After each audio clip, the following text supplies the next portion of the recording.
Welcome to the Games Talk Live podcast. We do have a guest coming in. I totally just slipped my mind. I forgot. Jake, FSAPO, wanted to come on and talk about the Steam Machine and everything. So hopefully he is here. And yes, he is here as well. Oop, go ahead. We both hit it. Okay. Yeah. All right. So anyways, Hargeet, you're here as you are every week. Thank you for being here. How have you been, my friend? Good. Been playing. I finished Mafia: The Old Country, which wasn't as good as I was hoping, but whatever. I finished it. Yeah, you know what? I heard that. So Colt told me today. He said I started Mafia, and he goes, and honestly, I fell asleep. I did not like the game. I turned it off. Yeah, I think the story's okay. It's more the gameplay, especially after playing Outer Worlds 2, where the combat was tight and well done. This was not. It was very annoying.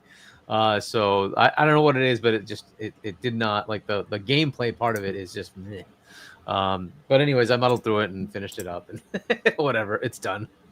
Then I played a little bit of COD, and I've got comments on that.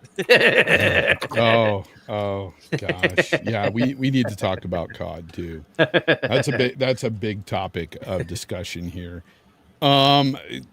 Again, I said it earlier. We have Jake. Jake is back. Thank you for being on tonight, Jake. Sorry, I totally, it slipped my mind. I was like, oh, I remember he's supposed to be here, so I immediately went to the DMs and sent you that link. Anyways. Welcome, man. How have you been? Not too bad. I've been playing an absolute shitload of old school RuneScape because there's a big old update happening. So in fact, I'm actually playing it right now while we're on the stream. RuneScape. Holy my God. If you guys follow my Twitter, you know that I am playing this game all the damn time, and I've been doing so for 20 years. It just ain't ever going away. Well, there's a lot of people that play those older games. There's still people playing World of Warcraft and all that. The old school RuneScape right now is experiencing its best ever player count ever. Wow. And the game as a whole, the IP's been out for like 25 years, and this old school version's been out for 12 years. And it's right now, I bet you after the sailing update tomorrow, it's going to be an even bigger player count. Like, people don't, it's not a mainstream name, but like 250,000 plus concurrent players right now is not too shabby. Yeah, no, that is pretty decent for an old ass game like that. What's up, FarQ? I see you in the chat. Played a little bit of Arc Raiders with him over the weekend. And I've been playing a lot of Arc Raiders myself. I cannot put this game down. I have gotten into 2 games recently. Where Winds Meet is one of them, and I think it's a great game so far. I don't know what IGN was smoking over there, giving it a 6, but that's what they gave it. When the guy who reviewed the game was like, the combat's slow, and I'm like, what? And then I looked at what he was playing. He was playing a tank with the largest, slowest weapon in the game, and I'm like, do you even know how to play these types of games, sir? No, he doesn't. It's crazy. So far, having a blast with that. Got almost 20 hours in with that. Got about 20 hours in with Arc. So I've been gaming a lot the past few days. And it's been, like, lately it's been nonstop Arc, though. It's crazy. Arc is just something special. And one thing I want to touch on here, it's one of the things I wanted to talk about, or at least mention, is the fact that Embark Studios, who made Arc, they had recently come out, because there's a lot of players out there who are complaining about griefing in the game. This game is a PvP/PvE game. It's an extraction shooter. There's always going to be a balance of griefing in the game. There's always going to be that element. And with Embark basically said, hey, we're not going to make a PvE only mode, because we had that originally and it was boring. And I agree with them. I look at games like, I've tried to play extraction shooters like Helldivers 2, and I don't care for it. I think it's a boring game myself, because all you're doing is shooting at bugs and then extracting. Whereas Arc Raiders, the bugs are now these AI robots, which are much smarter than the bugs, actually, because they will hunt you down, and they're all constantly like machine learning, and they're learning what the players are actually doing. At one time, you were able to ride some of these drones on top of them. Now they've learned to backflip and freaking drop you off and do stuff like that. Now they're learning how to get inside buildings and come after you instead of just staying outside of the little buildings. Like cool stuff like that. But all the people that are complaining about the griefing, look, I don't like to get griefed in games, but I love the potential that I can get grief because it adds an element there of tension that I don't get from any other game. I love the fact that I have to be situationally aware of my surroundings, of who's around me, who I come in contact with. It reminds me of old school. I'm going to go back to an old game. You might know it, Jake. Oh God, it just eluded me. Ultima Online. Oh yeah. That's Ultima a good Online. One. That is a good one. That tension that you used to have when you had good loot on you and you tried to make it back to your home, if you didn't make it back in time and you met somebody, you were going to get ganked. And I lost a lot of good loot back then, but I learned that, hey, this is what these games are about. You have to be aware of your surroundings, and I'm having a blast.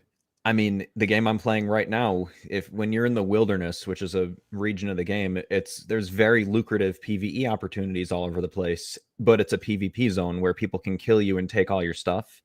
And so like you can take the risk and go there and, get those lucrative PvE opportunities, but you might get killed. In fact, you probably will. Yeah. So you have to, it adds a whole, like you see that white dot, which is another player, pop up on your mini map, and it is some of the highest tension you'll ever experience in a video game.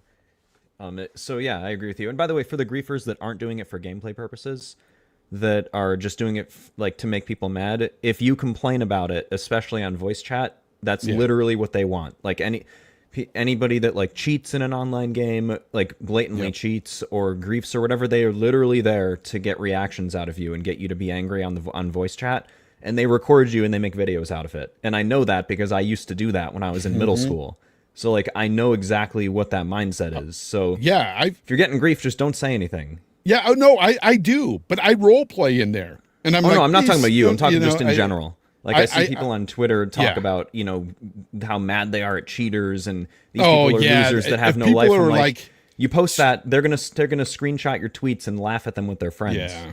Yeah, because there's a lot of people that I've seen on these clips that they've taken where people are like, why'd you do that to me? That's so effed up, man. And they're like really serious. And it's like, bro, this is the name of the game. I don't trust anybody. That's how I play it. If I'm not in with a squad, I don't trust any other person I come into contact with. If they come up to me and they say friendly, my head's on a swivel. I'm walking backwards with my gun out the whole time he's walking away because I want to make sure I'm not going to get griefed. But that's just how you have to play. And if I hear footsteps sometimes, I stay quiet and I hide. And I wait for these people to leave. Like, I don't want to be griefed. And the only way they could see you is if you leave your proximity chat open or if you say something on the prox chat. If you don't, and they don't hear your footsteps, if you're crouched, they don't hear you. They don't see you. They don't know you're there. So I freaking love it. It's such a good game. I'm so freaking I'm kind of mad because this goes right into our topic of the awards. I'm kind of mad that it wasn't nominated for Game of the Year because I think it wholehearted deserves it, man. If there was only one more slot. The thing is like I look at some of those games and I kind of I know why these games are put there, but I can't really speak on it 100% convincingly because there's a few games that I haven't played. They're like Death Stranding 2. I have not played that. I'm waiting for the PC version. But I have heard from people that are friends of mine that played the game that said it wasn't even as good as the first one. They changed a lot to where it wasn't as good. And I'm just like, well, I don't know. I haven't played it. So this is just what I'm hearing. But reviewers and Jeff Keighley seems to love the fact, that Kojima made another game. So it's all, I have a feeling like even if this game does deserve it, great, fine. But if it didn't, I think Keighley would always put a Kojima game as Game of the Year. I just think that's just his MO. I don't know, Hargeet, what do you think? You haven't talked in a while. I mean, I think DS2 is winning. So, really there's a good chance Expedition 33 might, but I just I can you just have to look at the people who are voting, and it just seems like they just slobber all over DS2. So and that, by the way, that's DS1 a didn't good- win. well, but there were other PlayStation games that could, and that really becomes the thing. And once you have a DS2 that's a 90-ish meta, yeah, it's just got game of the year written all over it. And to me, that's the one that just pops out. Now I could see Expedition because it's got the most nominations, right? Just like Astro last year got the most nominations. So it is possible that that it's Expedition, but I have a hunch it's going to be. So PS2. Hargeet, what are the nominees? Do you have them up at all? I can get you. I can get you the nominations. I know we have. It is. It's Expedition. It's KCD2. It's Hades 2. Silksong. Donkey Kong, Death Stranding 2, and Silksong. I personally think Death Stranding 2 is like. Obviously. I think Death Stranding 2 is less likely to win behind E33 and Silksong. Like I think those two actually are more likely to win. But you're thinking in terms of you. I'm thinking in terms of the voters. Again, and the voters Death Stranding are the 1 reason... lost its game of the year to a non-Sony game. Well, the reason why the voters themselves, I mean, it's because of them that we don't have a PvP game like Ark in there, because those voters, you can tell none of them are PvPers or multiplayer gamers. However, Overwatch 1 did win game of the year. That was many moons ago with different reviewers back then. Yes. So that's the difference. But isn't it so funny that Last of Us 1 beat GTA 5, but Overwatch beat Uncharted 4? Like it's so weird. It's unpredictable. It really is. But yeah, I have it, like, for me, I don't know. We'll go around and talk about this, but Hargeet, what's your game of the year? On this list, if you had to pick one from this list. From this list? From this list, I have my own and then list. you can tell me what your own list is. So, if I had to pick one of these, I guess I'd pick. Look, here's the problem: I haven't played these games, so it's tough for me to pick one of them when I haven't played them. Like I have no interest in KCD because KCD 1, I couldn't get into for some reason. Just like Baldur's Gate, I just couldn't get into it. I'm like, whatever. And Elden Ring was another one that won, and I hated that game. I finished it. I finished the game, but I hate. Oh my god, it was so irritating. But anyway, I loved it. But like but whatever. That it totally deserved it. I get it's it. About right? you. But it's like it's one of those. It's about me, and I so of these games, I have not played Silksong. I've not played Hades 2, and they're both available to me in. I think they're both. Are they both in Game Pass? No, but they're both available, right? Because I think Silksong's in Game Pass, but Hades 2 is not, right? But so I haven't played that, and KCD 2 I haven't played that. Donkey Kong I played, and that was pretty good. I can see that one being there, but I wouldn't give it Game of the Year. Clair Obscur I finished, and then you have Death Stranding 2, which I have not played, and I tried to play Death Stranding 1, and I'm like, you want me to wait 20 plus hours before this game gets good? 20 plus hours? Do you know how many games I can finish? What are you talking about? Like there's just a level of like, you don't care about my time. I'm like, I don't know if I can put that much into it, even though I have it. I'm like, oh, I don't know. Like, you want me to spend that much time before it even gets good? Like, so DS2, I don't know that I care. It's like, I'm not even going to bother. So I'd have to give it to Expedition because the only game I played. It's the only game I've played. So I'd give it to Expedition. But if I had to choose between the games that I played beyond that, I might give it to Outer Worlds. Really? I like that one, yeah. I liked Outer Worlds, and I thought it was a solid game, but Expedition 33 for me. But again, it's based on what I've played. Yeah, There's plenty of other games. If I played Split Fiction, for instance, that's right up my alley. I would love to play that game. But you liked it more than Expedition, and you did play that, and that's nominated. So that's Expedition's good, but ultimately it's just a turn-based, whatever, story game, right? And heavy narrative, game. And it's okay, it's fine, it's great, but to me, it's just not like it. Playing a game where I'm actually doing all the action directly just is better for me. I like the RPG elements of that too, and it felt different to me. Like I like turn-based. But I agree with you. Like, I prefer the action as well. I want to do it. Yeah. So it just feels different. Now, good. They actually had a pretty good turn-based system that was good, but well, whatever. Yeah. I liked Outer Worlds, and I So- kind of so- liked the scene as well. It's just, So whatever. what's your list? If you had a list of six for me, nominees, it's Avowed, Outer Worlds, Donkey Kong Expedition, South of Midnight. Those would be the ones that I would lose. South of Midnight. That was very good. I really like that. Okay, it's your list. You know, I can't. Yeah. Hey, Jake, what did you think of the list, and what would your game of the year be?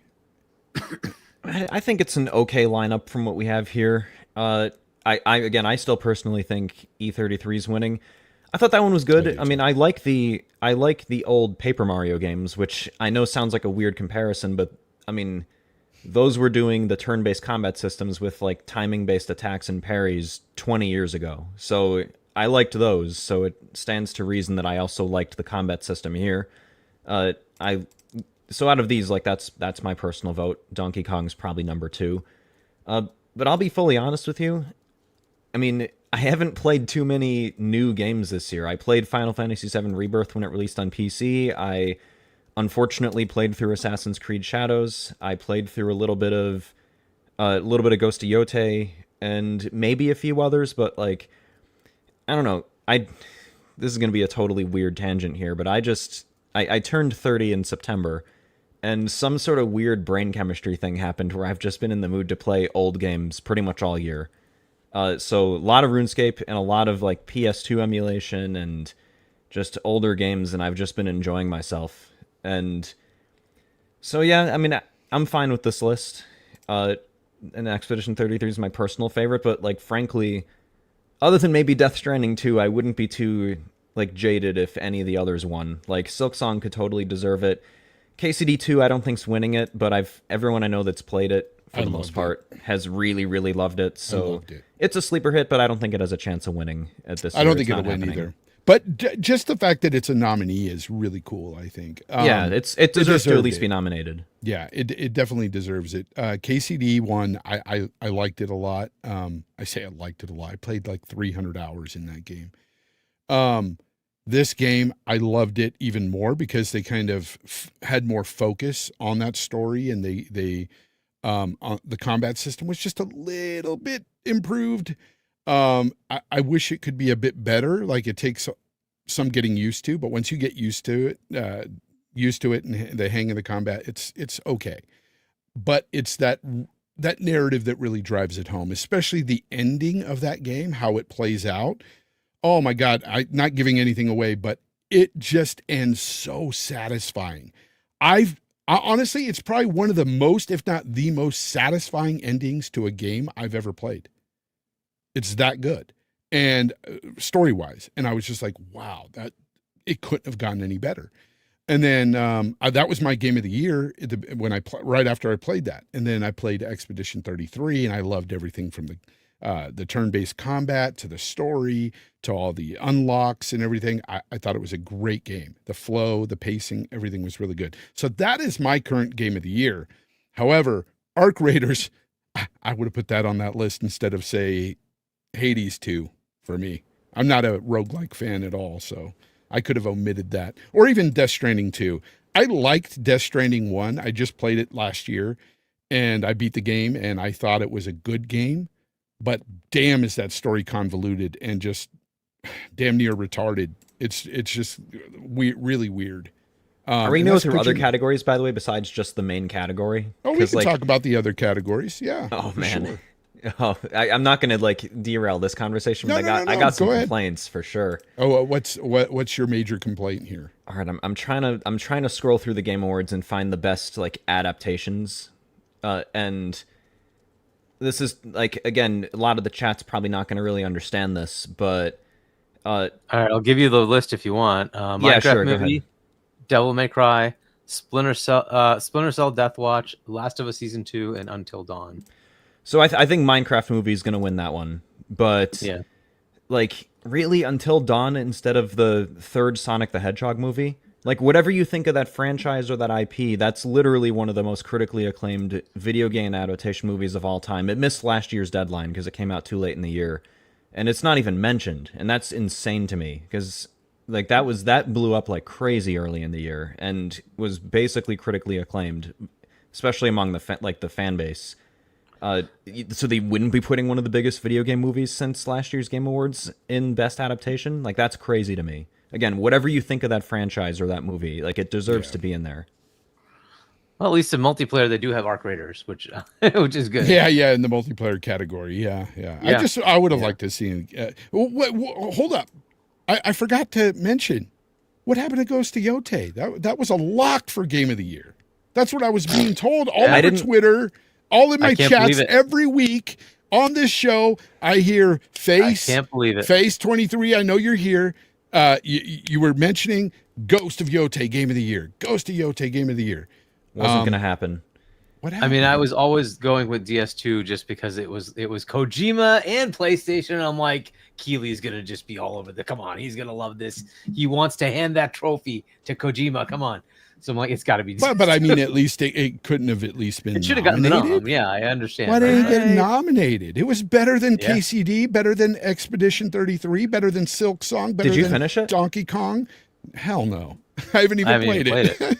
So I played through. What I find so fascinating is that Assassin's Creed Shadows and Ghost of Yotei released in the same year, and they're both like, whatever you want to say, they're both very similar games set like I think 20 or 30 years apart in terms of like history.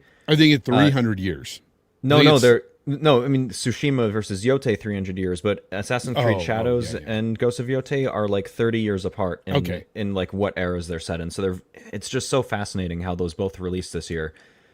Shadows is like a technical marvel, and visuals-wise beats the ever-loving tar out of Ghost of Yotei in just about every category. Sure. Yotei's got way better writing. I didn't finish it, but I can tell you from the like few chapters I've done, it's not even close. Way better writing. But outside of that, it's pretty much just an Assassin's Creed game. I mean, the combat's a little more intricate, but like it is. I don't know, something like that's not gonna, unless it's a really dry year, something like that's not gonna win it. And when you have other stuff like this, there just wasn't room for something like that to be nominated. Yeah, no, it's true. But it's just all what I've heard. Like, you know, I constantly saw posts about how that's Game of the Year. I'm just like, where's the nomination? If people really liked it, then that's great. Like, I'm super glad that there's people who really like that game. That makes me happy. I cannot wait to play it on PC, Jake, because I don't know if you've heard me say this before, but I can't wait to replace the main protagonist with a mod. I can't wait for that on PC. That's what I'm waiting for. The PS5 Pro version, like from my experience, is pretty good. But yeah, the PC version is going to clean up a lot of the image quality. Oh, for sure. How is that Pro doing for you? Mine's just collecting dust. You have a PS5 Pro? Yeah, I traded in my. They had a deal to trade in your PS5, and I paid like $200, $225 for it or something. Yeah, mine like. What a waste of money. Yeah, like again. Well, I bought it because I want the day ones, right? But here's the funny thing, Hargeet. I've started to not care about FOMO so much. Yeah, I mean, the thing is, funny, it's kind of eluding me now. When your Steam library grows to like hundreds of games, thousands of games, and you have this just huge backlog, you really genuinely just stop caring. It just doesn't matter. Yeah, and I have Game Pass on top of that, and Game Pass just keeps feeding me, and I'm like. And another thing, by the way, is like another mindset thing that's changed for me is it used to be up until maybe like a year or two ago that like if I bought a game, like I would make sure to finish it because I wanted to get my money's worth, even if I wasn't in the mood to play it. Like I would get on that game and at least try and finish it. Like I just spent I don't do it anymore. If I'm in the mood to play something, I'm gonna play it. I don't care if I just bought this game for $60 and now I'm suddenly in the mood to play something else. I'm gonna play something else. I don't care anymore. I don't care if I don't finish it. Your time is more valuable. It's like whatever. $60. Doesn't matter. I don't care. Like whatever. Go.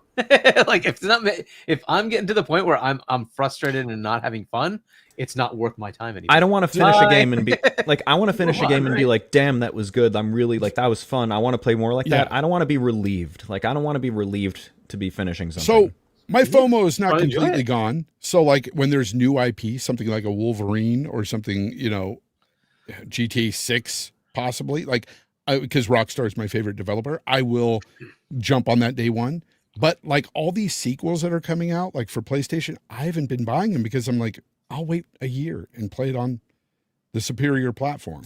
and have a better time performance. The time's going to be shrinking. I said this earlier in my previous appearances on here that like as soon as we saw that announcement that Spider-Man 2 was like 13 months after the the PS5 release, we were thinking that was going to be 2-3 years, if not more, and that was like 13 months, and that was an extremely high-selling PS5 title.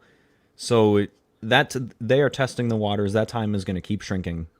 100% Snow Dragon. Games are released broken or unoptimized, but it does feel more hype when you're playing with everyone else. That's exactly right. But that's the beauty of waiting as well, because then you get a better optimized game. Yeah. You get a better optimized game with patches and oftentimes DLC included for less money. Yep. So that's what happened with Cyberpunk, right? It came out, it was so buggy. I had pre-ordered it, I have it all, and I'm like, I'll just wait. I don't have FOMO. I waited years. I'll wait. By the time it came out, like that it had all the patches and everything. They had the DLC, the big DLC that came out, Phantom Liberty. I played the game with that in the story, right? I'm like, this is great. It's all working great. And it had path tracing and everything enabled for me. I'm like, this is great. I'll play it on my 4090. So for me, waiting is fine. I don't care. It's fine.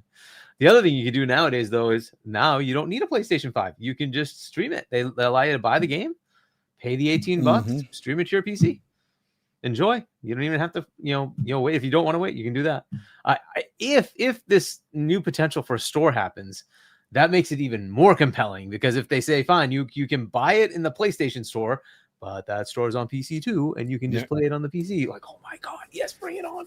That would Sony be so has cool. got to Sony has got to get, and I don't know how they're going to do this because they lock cloud saves behind PS Plus, but they need to get dumb. They need to get cross saves on PC, because like Ubisoft has cross saves working. CD Projekt Red has cross saves working. You can buy a Ubisoft or CDPR game on any platform, log into your account, and your saves will sync. Yeah. Sony does not have that, and they're a platform holder. And again, they could do it, but they lock cloud saves behind PS Plus. So I'm not sure how they're going to do it. Yeah, it is somewhat disappointing, but we'll see if this new store happens, right? Because there was this, hints of a cross entitlement. Yeah, Like, okay. and last night I was told by Colt on XNC, he was saying that was all debunked, that was like an old UI that they pulled up. And I was like thinking, well, if it was old at one time, they were thinking about doing that. So I think it'll happen eventually. I think eventually it could happen. The other thing that was being talked about, I don't know if we're still talking about the Game Awards. Is there anything else you guys want to cover in? Well, I was actually surprised that they did have a couple of noms for indie. That was pretty cool. So it's still up for Adventure Game of the Year. It's got the voice actor, though I think he probably will not win because there were other, and like Expedition has like 3 people for voice acting. This is something Keeley needs to fix. You need to have multiple categories for, the actor part. Troy Baker, he was nominated, right? He was, Indiana but Jones. Yeah, it's just one category for all of it. It's like, dude, you should have, leading character male, leading character female, supporting character male, supporting character female, because there's so many now. It's such a large number of people that are in these things, and you just take it all away by saying, oh, it's one category for all of it. And you Hargeet, great fucking point. Thank you for saying that. Right? Dude, that makes so much sense because like the Oscars, they always go for supporting cast. You've got leading, you've got male, you've got female. That's how it should be. Exactly. You can't just throw them all in one bunch and go, okay, Troy Baker wins again. I doubt Troy's never won, by the way. Troy really? Never won. Well, Troy should win for this. I mean, he was incredible as Indiana Jones, bro. Did you finish Expedition? Incredible. Yes, I did, and I loved it. I loved all the voice acting. Can you tell me those actors didn't do a good job? They did amazing. Amazing. 3 actors are in the category. 3. Mael, Jennifer. So I just don't think he's gonna win, unfortunately. If they had split it, there's a chance, but he didn't split it, so I don't think so. But his portrayal of Indiana Jones was so spot on. Like, I mean, good luck, Troy. I hope you win, but I don't know, man. Yeah, but yeah. The other characters from Expedition 33, they were voiced so well.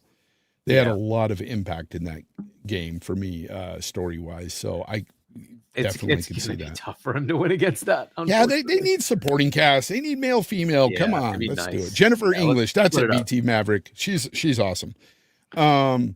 But yeah, what else do we have for the Game Awards?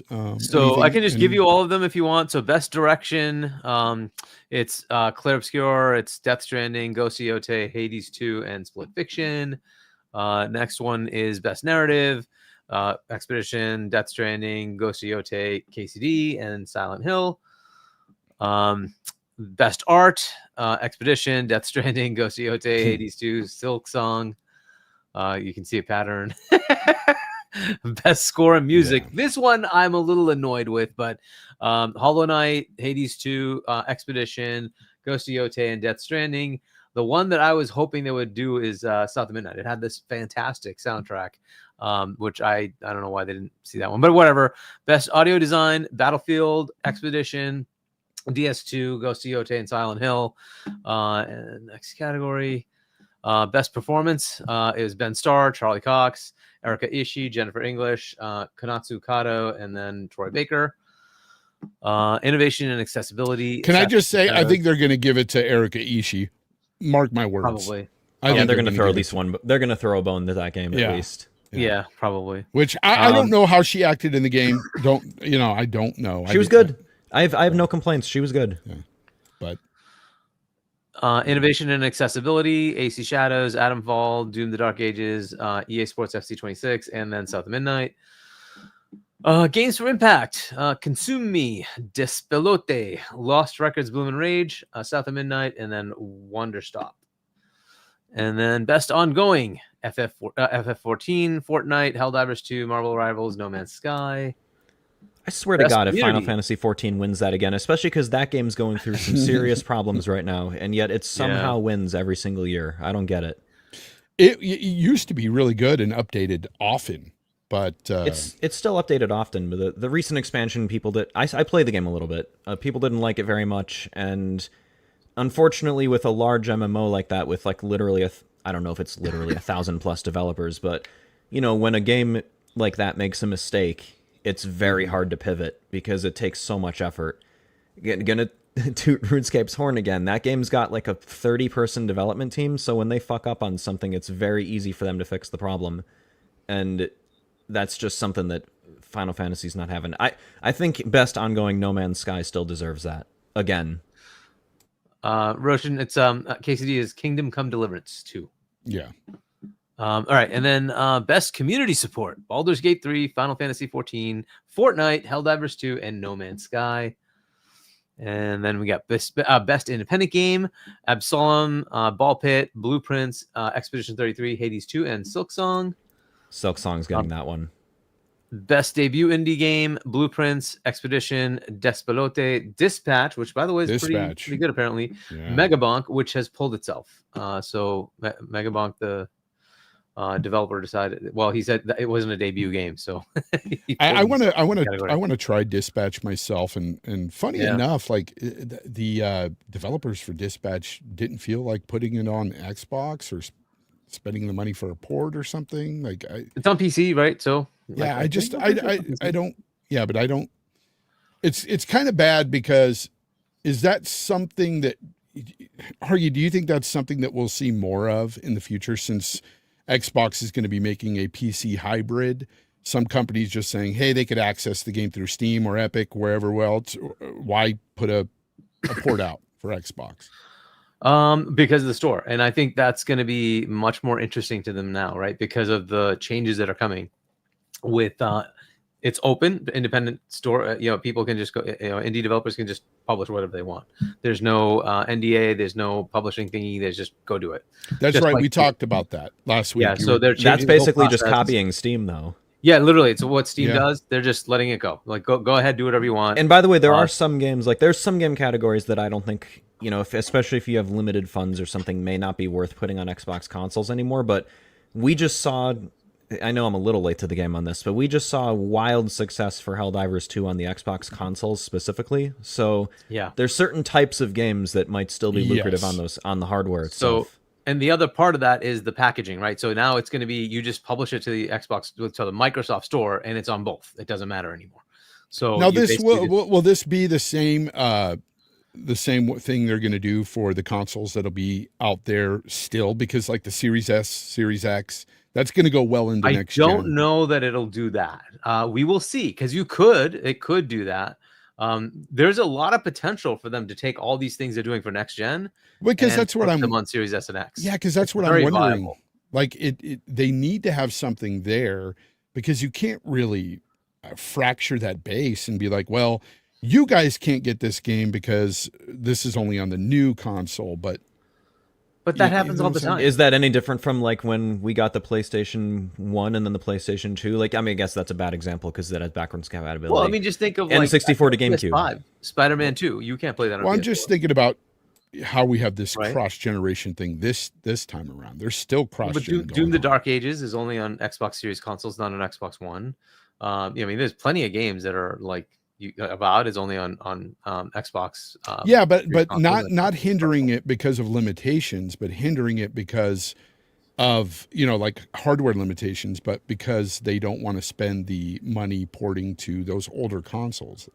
I think that That's the up to them. one thing that theoretically, like hardware wise, I mean, the Xbox consoles, the Series consoles, and One actually for that matter, just runs a very gimped version of Windows 11. Like that's essentially like a very bare bones gaming only version of that. So like in theory, they could do that hybrid thing that they're planning on doing on those two. They could. But especially for Series S, 10 gigs of shared unified system memory is going to make that games running on that extremely difficult. Yeah, Like, especially which is games what that is are gonna make it games that are challenging. already designed for that hardware and software Yeah. it has now. Like they would have to have like a dual boot mode, which is probably not something the average person's going to want to do. Or what they'll end up doing is have a separate VM for the things that run Windowsy, right? Because you can keep just like they do now, right? They have the Xbox original boots up as a VM and then does what it needs to run your original Xbox games and 360 games, right? It just runs as a VM. They could do the same thing and say, well, we have original Xbox Series mode. You can run that game that way, and then Maybe. newfangled mode, and it runs in a different way. But that 10 gig thing is going to be a problem. But here's the cool thing with PC gaming is you can scale things down as much as you want, right? So theoretically, they could still make it happen. But I don't know. We'll also get into that with Steam. Yeah, we are all over the place. We still have to Let's get go through this award stuff. Best mobile game. Best mobile game, Destiny Rising, Persona 5, The Phantom X, Sonic Rumble, Umamusuma, Pretty Derby. I don't know how to you said Wuthering Waves. And then Persona 5 Phantom X is winning that one, I think. Okay. Best VR AR, Alien Rogue Incursion, Arcan Age, Ghost Town, Marvel's Deadpool VR, and The Midnight Walk. And then Best Action Game, Battlefield 6, Tomb of the Dark Ages, Hades 2, Ninja Gaiden 4, Shinobi Art of the Vengeance. Where's Art of Black Ops Vengeance, 7? Well, that just came out. I don't even know if it Oh was yeah, it's qualified past the window. Yeah, but I don't think it would have gotten in there anyway, but we'll talk about that. They're too. not giving it to freaking Call of Duty. Anyways, Best Action Adventure, Death Stranding 2, Ghost of Yotei, Hollow Knight Silksong, Indiana Jones and the Great Circle. Again, I'm shocked this is even here. Split Fiction. Next, RPG, Best RPG, Avowed, Expedition 33, KCD 2, Monster Hunter Wilds, Outer Worlds 2. Okay, I want to pause for a second. I know we keep talking about the awards, and Hargy, I know you're not going to be happy about me saying this, but like, I don't know, Avowed and Outer Worlds 2 in there over Trails in the Sky. Like, I know that's a niche game, but that was, again, pretty sure that was 90 plus Metacritic Jake, acclaim. I haven't even heard of Trails in the Sky. The Trails series is like a long running Japanese RPG series, and we know, like, by the way, I'm not under the delusion that it would ever actually realistically be nominated for literally anything, because this is a marketing show and they need to get stuff in there that's popular. But like, I don't know, for me it feels like Avowed especially just dropped and then everyone forgot about it in 3 days and it had mixed reception. Like, does that really belong in there over something like that that's smaller and more niche but was at least like loved by its fans? And to your point, he did make this exception. That is a remake, right? It's not a or remaster, whatever you want to call it, right? Instead of a new game. Guess you're right. To your point, he did make the exception for that, for other things, right? And then DLC was okay, and it's like, well, okay, maybe you're right, but I tend to prefer that. If I go once we go to the fighting one, your point will be totally valid. You know what, Hargeet? In this RPG category, this is where I think Kingdom Come Deliverance 2 could possibly win it, because as an RPG, amazing. Yeah. As a role-playing game, Yeah, I think if I had to pick amazing. one of it, look, Expedition's in here, and it's got so many noms that it might just take the sweep. It's a possibility that it just wins every category it's in.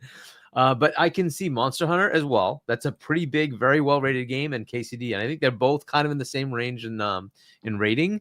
So, but yeah, it could be either one of those. I tend to doubt Avowed or Outer Worlds will win. I just tend to doubt that that's going to. Yeah, I doubt that too. Yeah. Well, I've heard people that like Avowed said that they wish it had more RPG elements within Avowed. I've heard people say that they really like Avowed. For me, but yeah, and I like both of them. So, but best fighting, and this is where your comment comes in. 2XKO, Capcom Fighting Collection 2, Fatal Fury, City of the Wolves, and then Mortal Kombat Legacy Collection, Virtua Fighter 5 Revo World Stage. So there are plenty of like collections and remasters that are being nominated. Best Family, DK Bonanza, Lego Party, Lego Voyagers, Mario Kart World, Sonic Racing Cross Worlds, and Split Fiction. And then that's another one that a lot of people were wondering was going to get nominated for Game of the Year, Split Fiction. Yeah. Didn't make it though. Yeah. Best Sim Strategy, Final Fantasy Tactics, Jurassic World Evolution 3, Sid Meier's Civ 7, Tempest Rising, The Altars, and 2 Point Museum. Best Sports Racing, EA Sports FC 26, F1 25, Mario Kart World Rematch, Sonic Racing Cross Worlds. So Mario Kart World is definitely winning that one. There's no doubt about that. Mario Kart World's winning that. Sonic Racing Cross Worlds is the best game on there. Just saying. Yeah, I've extensively played both games, and I can confidently say that Sonic Racing Cross Worlds is the vastly superior kart racer. And that's what I hope will win the racing one. I don't think it will. Sports one. Now, versus Mario Kart 8, I think Mario Kart 8 Deluxe is still like the best kart racer you can buy on Switch 2, even over Mario Kart World. Mario Kart World's still going to win that one, I think, though. Yeah. Best multiplayer, Arc Raiders, Battlefield 6, Elden Ring, Night Rain, Peak, and Split Fiction. Ooh, that's tough. I mean, it sounds like Arc deserves it, but I don't know, man. Split Fiction. By far, it's Arc. It's got to be Arc, right? It's Arc. Yeah, it's got to be Arc. Best adaptation, you already said, Minecraft, Devil May Cry, Splinter Cell Deathwatch, The Last of Us Season 2, and Until Dawn. And I think you're probably right that Minecraft will win it, even though I don't know if it deserves it. It's just it'll probably win it. Yeah, I mean, it's well, think about the reason Overwatch won in 2016 for just Game of the Year. It was about impact and effect on the industry. That Minecraft movie sold a lot of tickets. We'll just say that. Yeah. Most anticipated, 007 First Light, GTA 6, which is going to win, Marvel's Wolverine, Resident Evil Requiem, and Witcher 4. Yeah. How can you beat GTA 6? I mean, and here come the categories nobody gives a shit about. Content Creator of the Year. I'm going to totally guess at these. Cadril, Kai Cenat, Moist Critical, Penguin Zero. Okay, Charlie, and then Sakura Miko, and the Burnt Peanut. I hope Charlie wins that, just because it'd be funny to see him come up on stage and accept his award. You sound like him. You sound like Charlie right there. Best esports game: Counter-Strike 2, Dota 2, League of Legends, Mobile Legends Bang Bang, and Valorant. League of Legends is still wow. Yeah, there's like one or two more, I think. Come on, let's go next. Best esports, or is that it? Maybe that's it. Yeah. No, there we go. Best esports athlete. Brock Sommer Helder. I don't know, whatever. Shovi, Forsaken, Kakeru, Menard, or Mena RD or something. I don't know, whatever. Zaiwu. I don't know, man. Mayonnaise. Then, that's what his name is. Mayonnaise. Best esports team: Gen G, NRG, Team Falcons, Team Liquid, and Team Vitality. And Team GTL. We're winning this year. We're winning this year. That's it. Yeah, Preston, athlete. Exactly. Yeah, athlete, question mark. I mean, let's if you are playing that all day, it is quite strenuous, especially when you're talking competitive gaming. So I'm not Well, going to if- take that away from them. It is. Yeah, if you've seen Right, these people that are like pros at their game, like do their Yeah. thing, the APM actions per minute is just ridiculous. Like the average person's not doing something like that. Hargeet is a podcast athlete. He does so many. Bro, I'm telling you, he's an athlete. He's got to drink a lot of Hargeet's water. a lot of fun to listen to. Like, Yeah. like I'm not even joking. Like, you're really interesting and fun to Oh, listen thanks. to. So that doesn't surprise me. So, yeah. So that's the awards. Great, grand. Who cares? Hopefully there'll be great announcements. That'll be the fun part. That's of it, all of I course. watch it for. Exactly. So- Yeah. It'll be a fun night. Let's have fun with it. Hopefully we'll have some fun announcements. Exactly. Either way. And by the way, Sarah Bond has come out and like quadrupled down on, hey, more consoles are coming, both from them and OEM. So this kind of goes into this is too big. This conversation too big because we're gonna get into the Steam machine and everything. Let's go with COD first. Let's talk about I COD. put some notes in for different topics, but yeah, if we want to do COD, we can do that. Let's talk about COD. I think what we're seeing with Call of Duty, I know I've said this quite many times here, that COD is too big to fail, but I'm not saying the game's a total flop, but it is the biggest failure in COD history so far from what I'm seeing. And it doesn't look like sales are very good. It looks like the concurrent players on Steam have been very low when you compare past CODs, and also comparing the games that are out today. You look at Ark, you look at Ark's on a steady up climb. I think Ark is the thing because and not only when that came out, right? I went in my friends list and I'm like, oh, somebody's got to be playing COD, right? It came out today. Oh, I know. All Ark Raiders. Everybody's Exactly. playing Ark. Everybody's playing Ark. I'm like, for oh my me, gosh. it's Ark and Battlefield 6. So Battlefield 6 is still doing really well. And when that first came out, it got over 700,000 freaking players. COD day one didn't even hit 100K. That is bad for COD. And I want to ask you, Hargeet, since you really wanted to talk about this, since you played a bit of it. I haven't. I've seen a bit of it. Yeah. What say you? What do you think is wrong? Ark Raiders is what's wrong. You can only have so much attention, and it is taking up all the oxygen. Ark Raiders is just eating up people's time. But put that aside. My comments, I am not the multiplayer guy. I do not play multiplayer COD. I play the campaign, and I am not liking what they did to the campaign. Yeah. So this was co-op campaign, and what they've done is that you still have to create a lobby, and you have to play a mission all the way through. No checkpoints, nothing. You have to play. So if it's and normally you have like your whole battalion with you going. No, it's you. If you're not with a lobby of people, it's just you. And it's like, wait, hold on a second. So what normally is a standard campaign where you have all your compatriots with you, right? You have your AI people with you. No, you play the whole thing and you have to get through the whole thing, the whole mission, because there's no checkpoints. If you mess up, you die all the way back to the beginning. So like I am. I heard even if you go AFK for a few minutes because it's always online. There's no pause. There's no pause. So if there's a distraction, you have to go do something, and which has happened several times. I'm in the middle of a mission. I'm like, I have to go do and somebody comes and kills you. You're done. You start all the way back to What do they think this is? Dark Souls? What was that? What do they think this is? Dark Souls? Yes.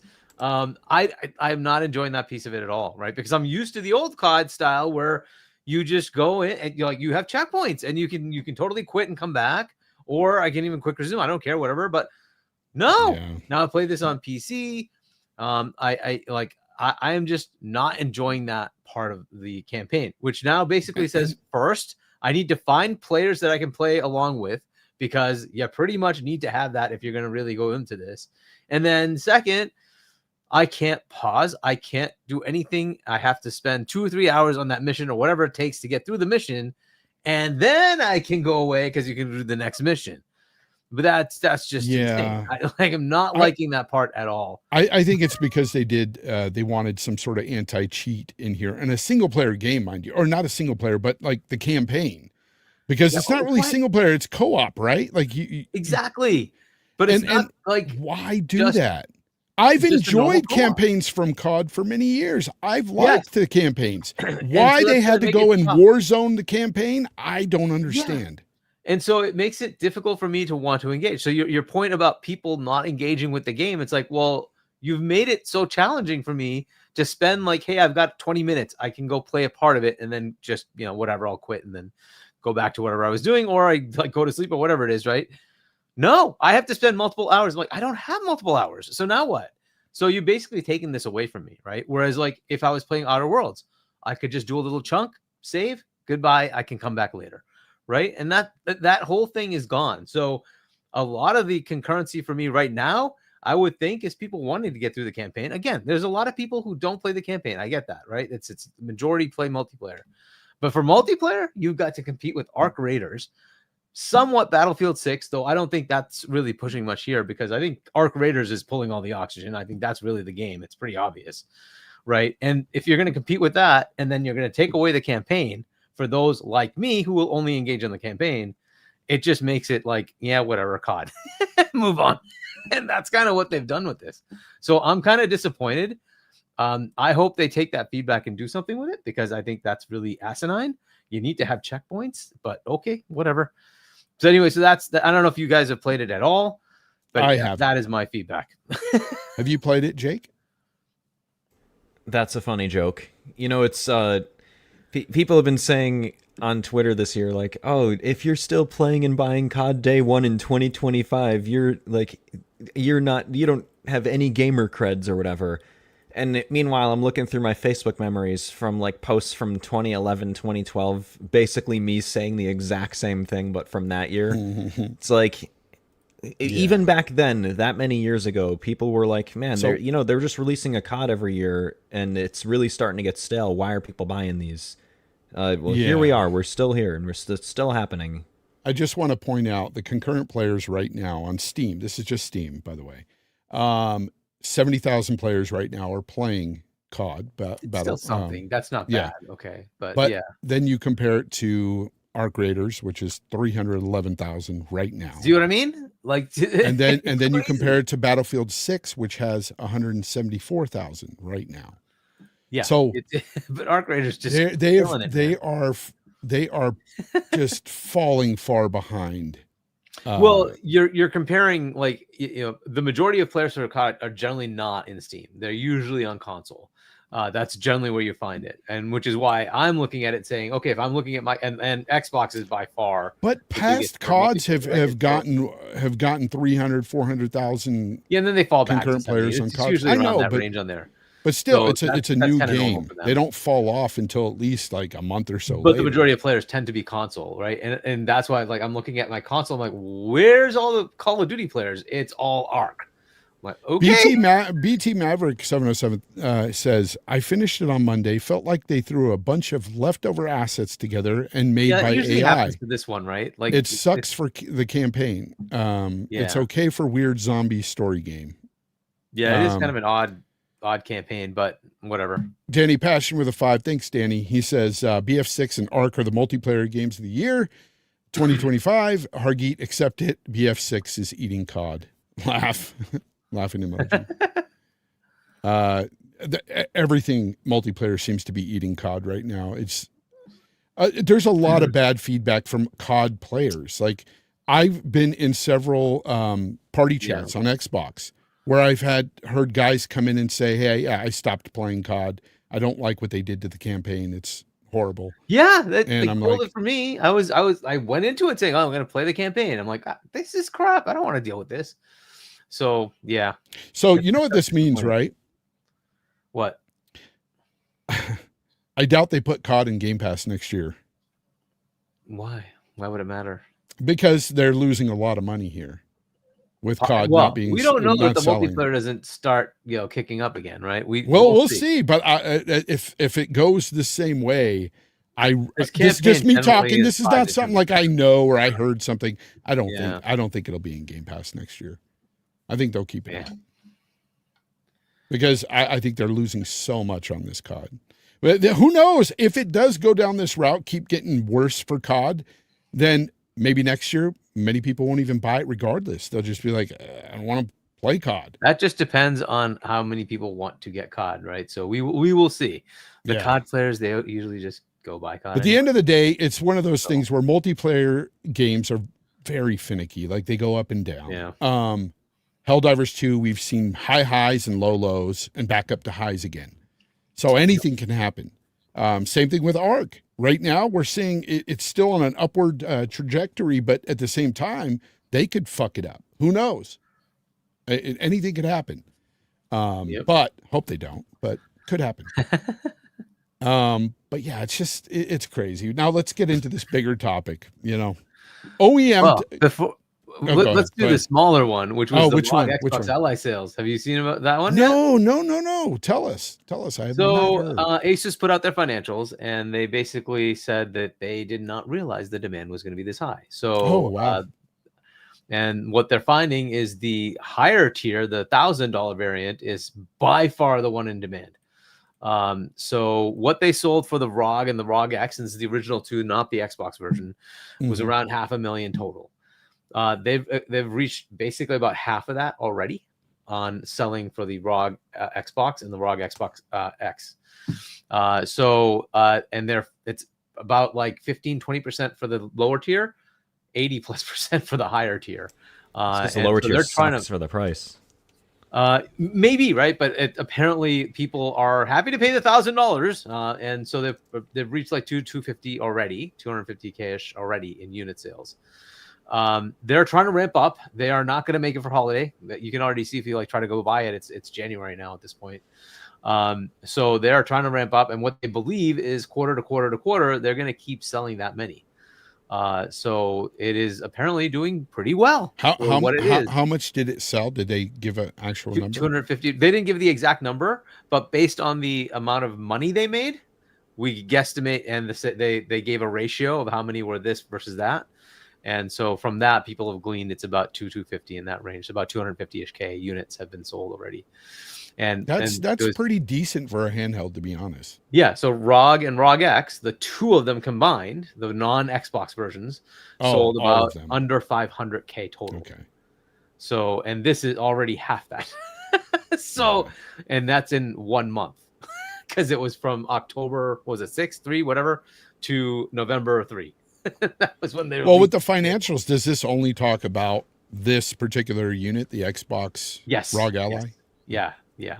So that's what they're saying, and it's like, okay, cool. So it's doing pretty well, and obviously they didn't make that many of them, so they're like, holy crap, we got to make more, right? Yeah, they said we did not expect the demand to be this high, and they are trying to now build more, and so they're expecting to keep the supply chain going as much as they can. But of course, the orders were already in for the holiday season, so they will sell what they can sell. But expect to see more next year, that they will be selling more. So apparently there's enough demand. So that actually is pretty cool. They really think that demand's going to just continue indefinitely? Like, they've pre-ordered. They've pre-orders just continuing on, right? And so the pre-orders are already in. And so they already know how many people want it, and they're just trying to fulfill it. So well, I can tell you, like, I'm not surprised about the ratio, because the kinds of people that are going to buy a machine like this are usually in the know about hardware strength. And even though it has some of its own perks over the Steam Deck, the base model is essentially has a retooled Steam Deck SoC inside of it. And you can get the Steam Deck for less money, and it's running a better OS. Whatever you want to say about Windows and game compatibility, like, right now for a handheld, SteamOS is just more mature. I think that handheld game controller Windows will be good over time. We've seen how, like, the regular ROG Ally and, like, Asus Armory stuff has improved a lot. I had one of those for, like, a year, and I thought they did a good job with that. But right now, like, if you're looking at those two, like, people that are looking at the base are usually going to get a Steam Deck. But if they want that Xbox one, they know, like, getting that upper tier is, that's one of the best, like, handheld PCs on the market right now. And it's, like, pricing-wise, the $1,000 is a tough pill to swallow, but it's kind of in line with pretty much every other handheld PC that has the Z2 Extreme in it. So it's not really that outrageous in comparison. But yeah, I can see $1,000 being a tough pill to swallow for some people. For sure. But there you go. Yeah, no. It's good to have at least an idea of the numbers, because a lot of people were just speculating. Maybe they only sold 10. You know, just ridiculous things being thrown out there. It's sold out, but there's only 20 of them. Yeah, I mean, it'll fall off eventually. All new hardware, like even game Yeah, consoles, for example, that sell poorly, like the Wii U, always sell good in the beginning and then fall off. So like this will fall off eventually. But what you're seeing now is all the enthusiasts that like want one of the best handheld PCs on the market and will just upgrade every time a new one comes out. Like that's what you're seeing right now. It's not the mass market. Yeah, but I could see about a couple million, maybe like a million would be pretty realistic, right? Definitely. If it hits a couple of million, that's kind of in that Steam Deck territory, right? Because that sold like 3, 4, 5, something in that range, 5 or 6 or something like that. Yeah, so that's pretty good, right? So, especially since it's $1,000, that's pretty good. So they gave away a lot of those too to a lot of content creators and stuff. Yeah, they did. Man, a lot of those $1,000 units going out, like giving them out like candy. But that's what you get when you have this trillion-dollar company. You know, they can afford it. Yep. But I thought that was a good tidbit, right? So some like interesting news to hear, right? No, it's something I didn't hear. So not getting too much into the financials of all the companies, but just like that was a cool tidbit. Yeah, but as I was alluding to earlier, I said Sarah Bond's talking about putting out OEM consoles and consoles built by Xbox. Of course, we've got that PC hybrid being built in conjunction with AMD. But then OEM consoles, and we've been talking about this for a while, Hargeet. Other manufacturers making consoles, and we've seen this before in the console space. This is nothing new. We go back to the Philips CDI, Magnavox CDI, 3DO from Panasonic and other brands. The one common denominator between all of those is they never did really well, the ones that had OEM consoles. And I'm just wondering, because it's not just Xbox talking about this, it's also Valve. Steam is talking about having OEM consoles as well. Flooding the market with all these different consoles and everything, how do you guys foresee? I'm going to go to Jake first on this one. Before we talk about the Steam machine itself, these OEMs, how do you foresee this is going to play out? So I can tell you exactly why all historical examples of OEM consoles didn't do well, and that's because they were expensive. Like historically, the console was, you have like mass purchasing of parts and you subsidize the hardware with game sales. That's not going to be as easy as time goes on, but like that was historically what happened. Whereas with the OEM consoles, you license out the ability to like buy and sell that hardware, and you have to make a profit on the hardware. So like, I think what was the 3DO, like $700 in the early 90s? Like, how much is that in today's money? That's, I mean, Hargeet, you might know that. You're a financial guy. I don't want to pull up the inflation calculator. I'm too lazy. How much was it? $700 in like 1993 or something. Oh, dude, right? That's probably like $1,200. Oh, that's gotta be. In fact, I'm gonna look that up right now. Let's see, inflation. It's at least $1,500. And then at Panasonic 3DO. Yeah, but that's, I mean, the reason is because it was expensive. Okay, so it's 1993 in North America. It, by the way, at $700 with my own money. It was the first console I bought with my own money. Mom and Dad didn't buy that for me, and guess what happened? It was the biggest regret. $1,500. According to inflation calculator, $700 in 1993, which was when it released in the US, is $1,573 in today's money. That's I mean, obviously that's not perfect, but yeah, just think about that. You know, it's funny, we're looking at, like, we're speculating about the next Xbox potentially being like $1,500+.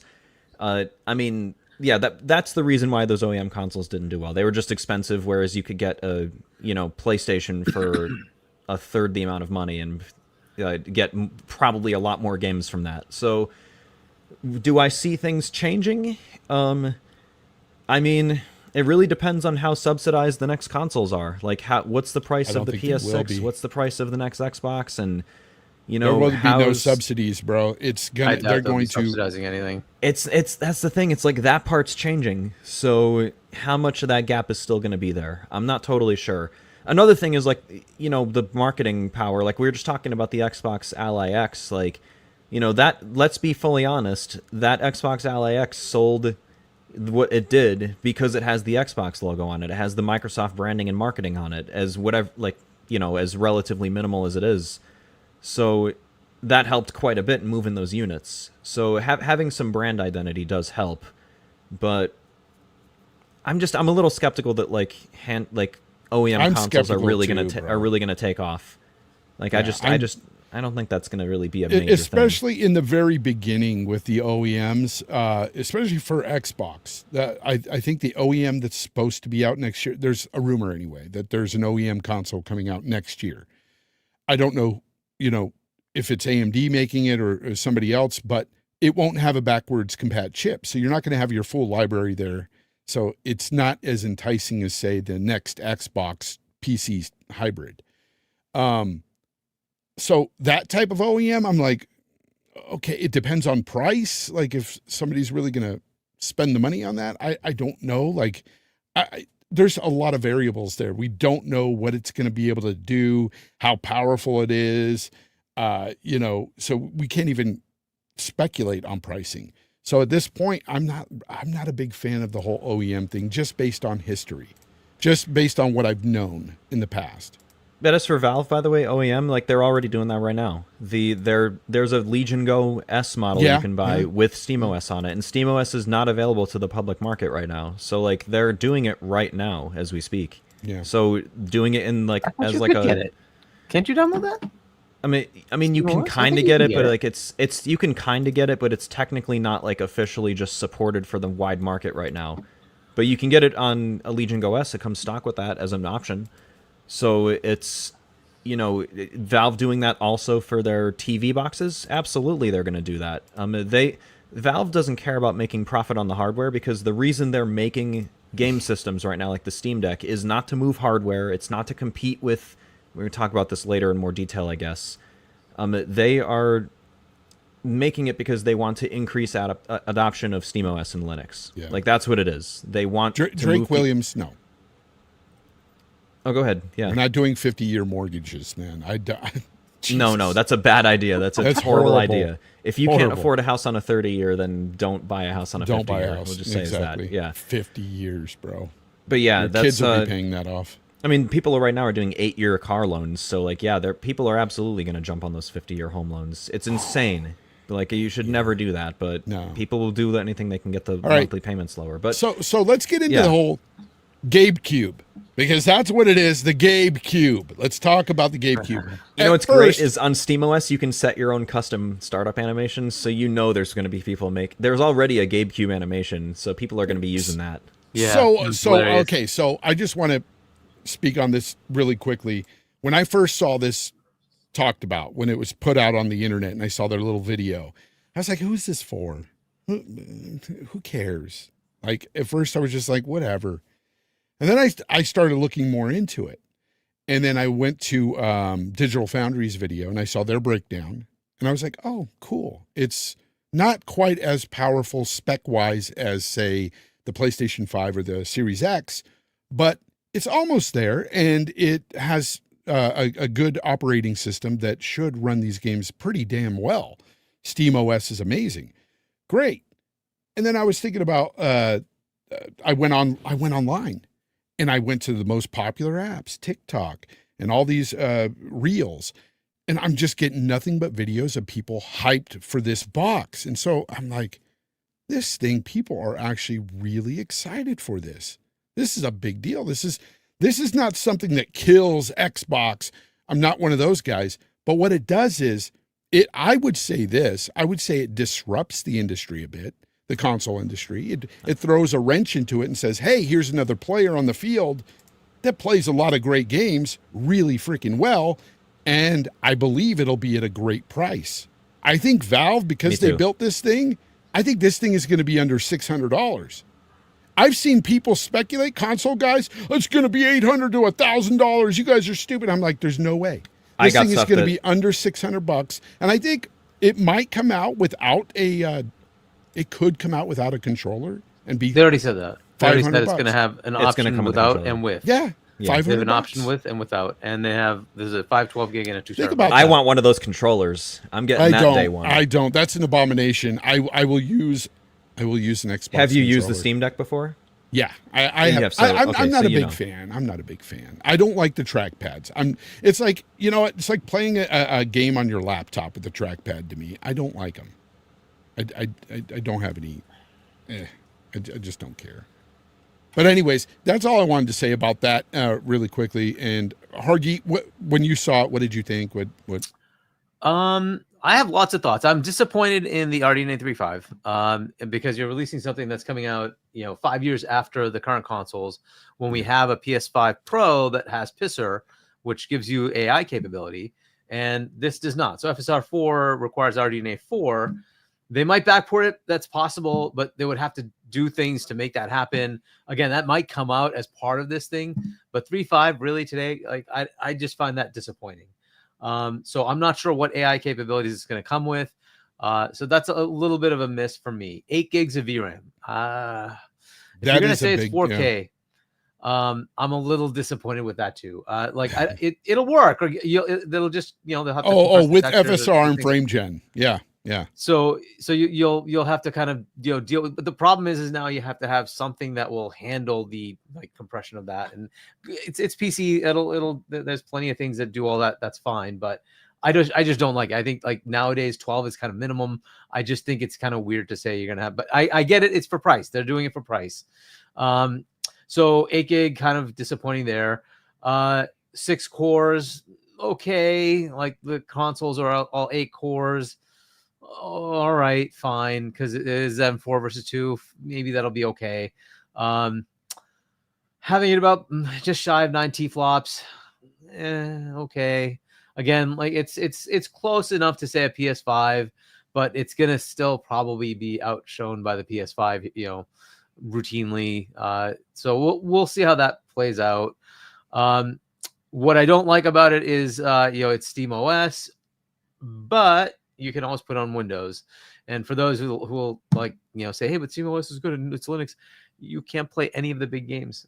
So no Call of Duty, no Apex, no Minecraft, no Roblox, no Battlefield 6, no what was that? Arc.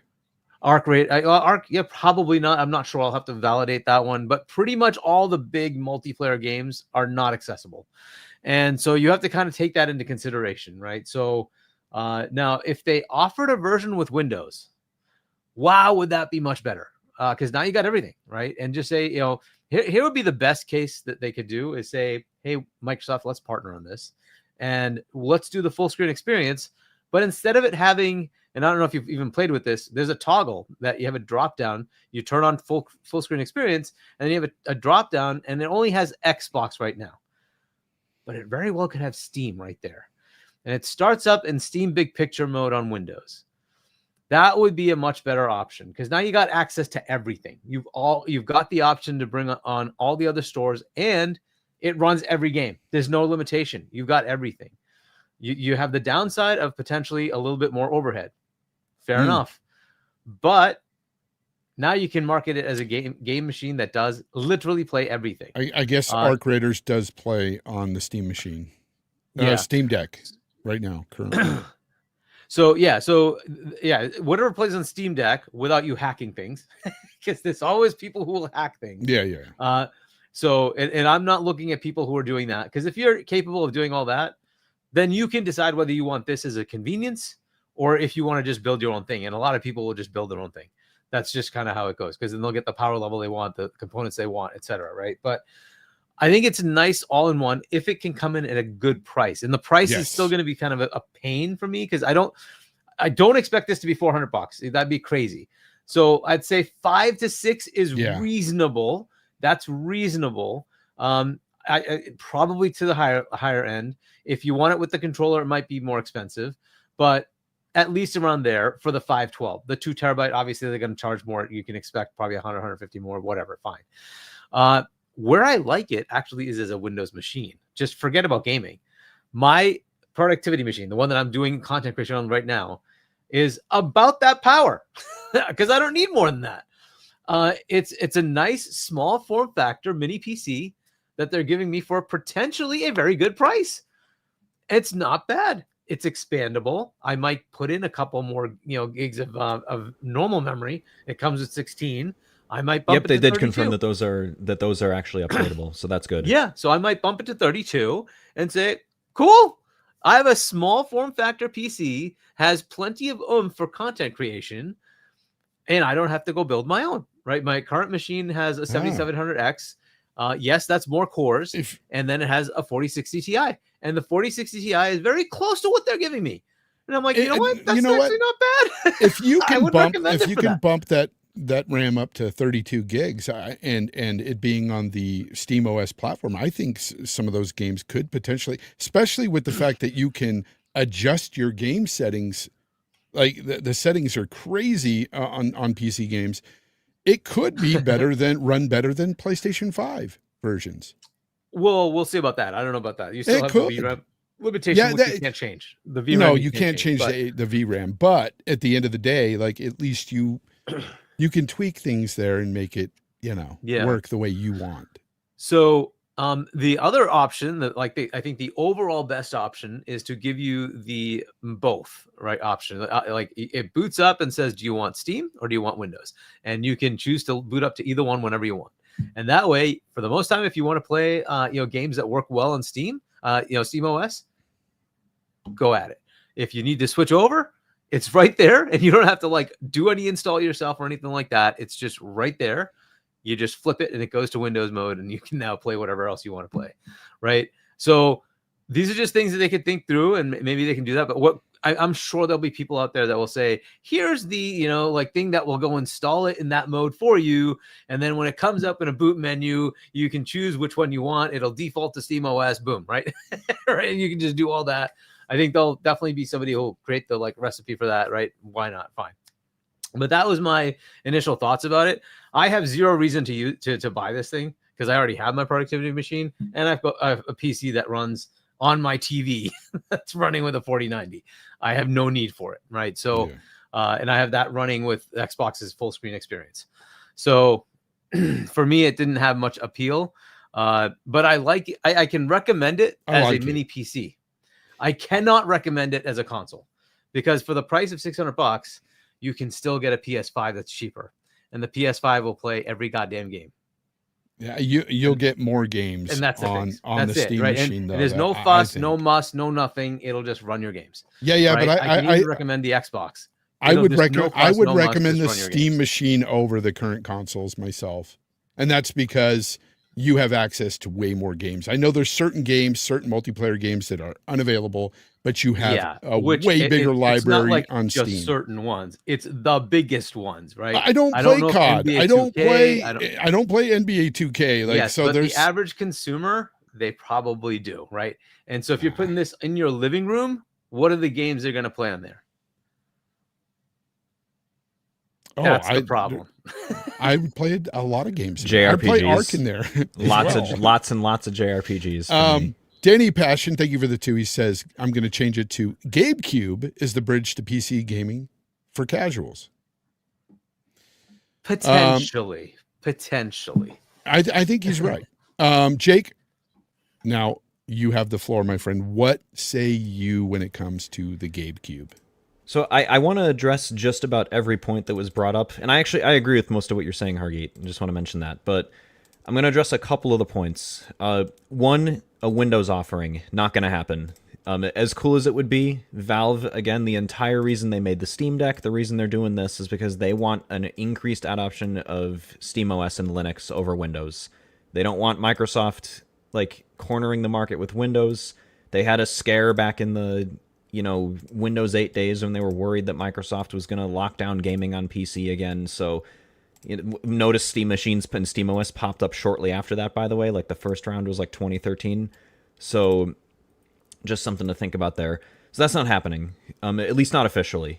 But the ability to install Windows and dual boot, it's just a Linux PC. You can dual boot Windows and SteamOS on the Steam Deck right now and have that exact option where you start it up and you get a little option to select between the two.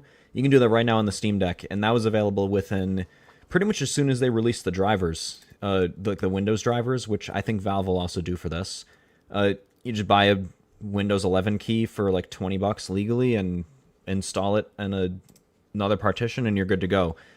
And yeah, the average casual person's not going to be doing that, but the average casual person's probably not going to be buying this. And this is where I'm skeptical about the market like penetration that the thing's going to have. So Valve is a very small company. They're notorious for not being able to scale up manufacturing and having like people say Valve standard time for hardware delivery timing and all of that. Because they're a small little company. They only sell their hardware on Steam.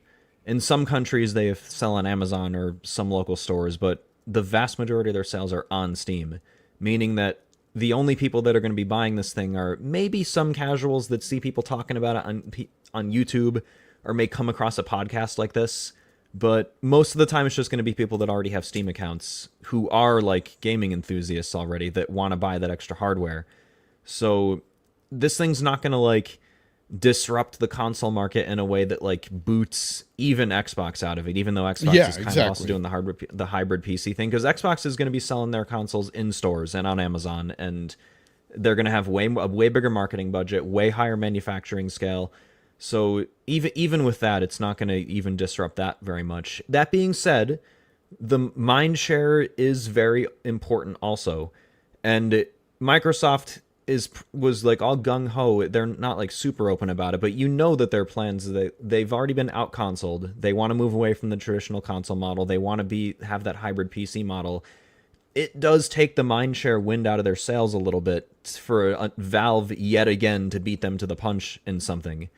And this is not going to compete with the next Xbox in terms of hardware strength. We can talk about the hardware strength if you want to, but it's going to be much weaker than that. But you know, Valve's building this to a price point, so it's going to be a lot lower. It's a little embarrassing that Valve, a much smaller company, is beating them to the punch on something again. They just did it with the handheld with the Steam Deck years before like Microsoft did anything, and now they're doing this again. And I just want to pause you for a second there and just interject and say that's the reason why I said that this thing isn't going to kill Xbox or anything, but it is going to disrupt. It's a small disruptor within the console space because it's the price point, I think, that's really going to like affect some people. They're clearly building this thing to a price point. Like there's going to be people that are going to look at that, casuals included, and they're going to say, wait a minute, I can play all these games over here and for only $500-600 instead of $1,000 over there on that Xbox thing. I know that thing is more powerful, but hey, I can still play the same games for this price. And I think that's what it does. Except for some of those multiplayer games, like Hargeet said. But yeah, no, I mean, you're right, but yeah, I mean, if Valve had it was the size, not the size of Microsoft, but like the size of Sony or something, and they had they had the marketing budget and the ability to scale up manufacturing, and they could put TV ads out and advertise all over YouTube and sponsor people and sponsor content creators. You know, they could actually, I think, disrupt the console market, even if this is squarely a PC with a console-like interface. It's a PC, but they could disrupt that. But until they do that, and they're while they're just selling on Steam, this thing's probably not going to sell more than like 5 to 10 million units tops, unless something changes. Yeah. And like you said, they're clearly building to a price point, so I don't think the price is going to be too insane.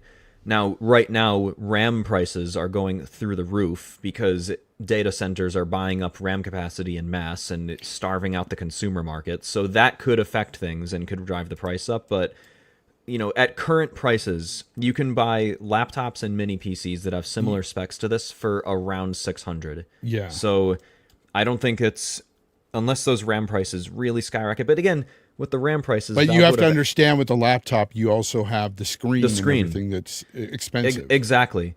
And for the RAM prices, Valve would have allocated RAM months ago, or maybe even a year plus ago. So at least for these launch models, it's the pricing. I want to say, Jake, before you go on, that my friends and I behind the scenes, we've been talking about this GameCube machine, and we've been talking about potential sales and everything.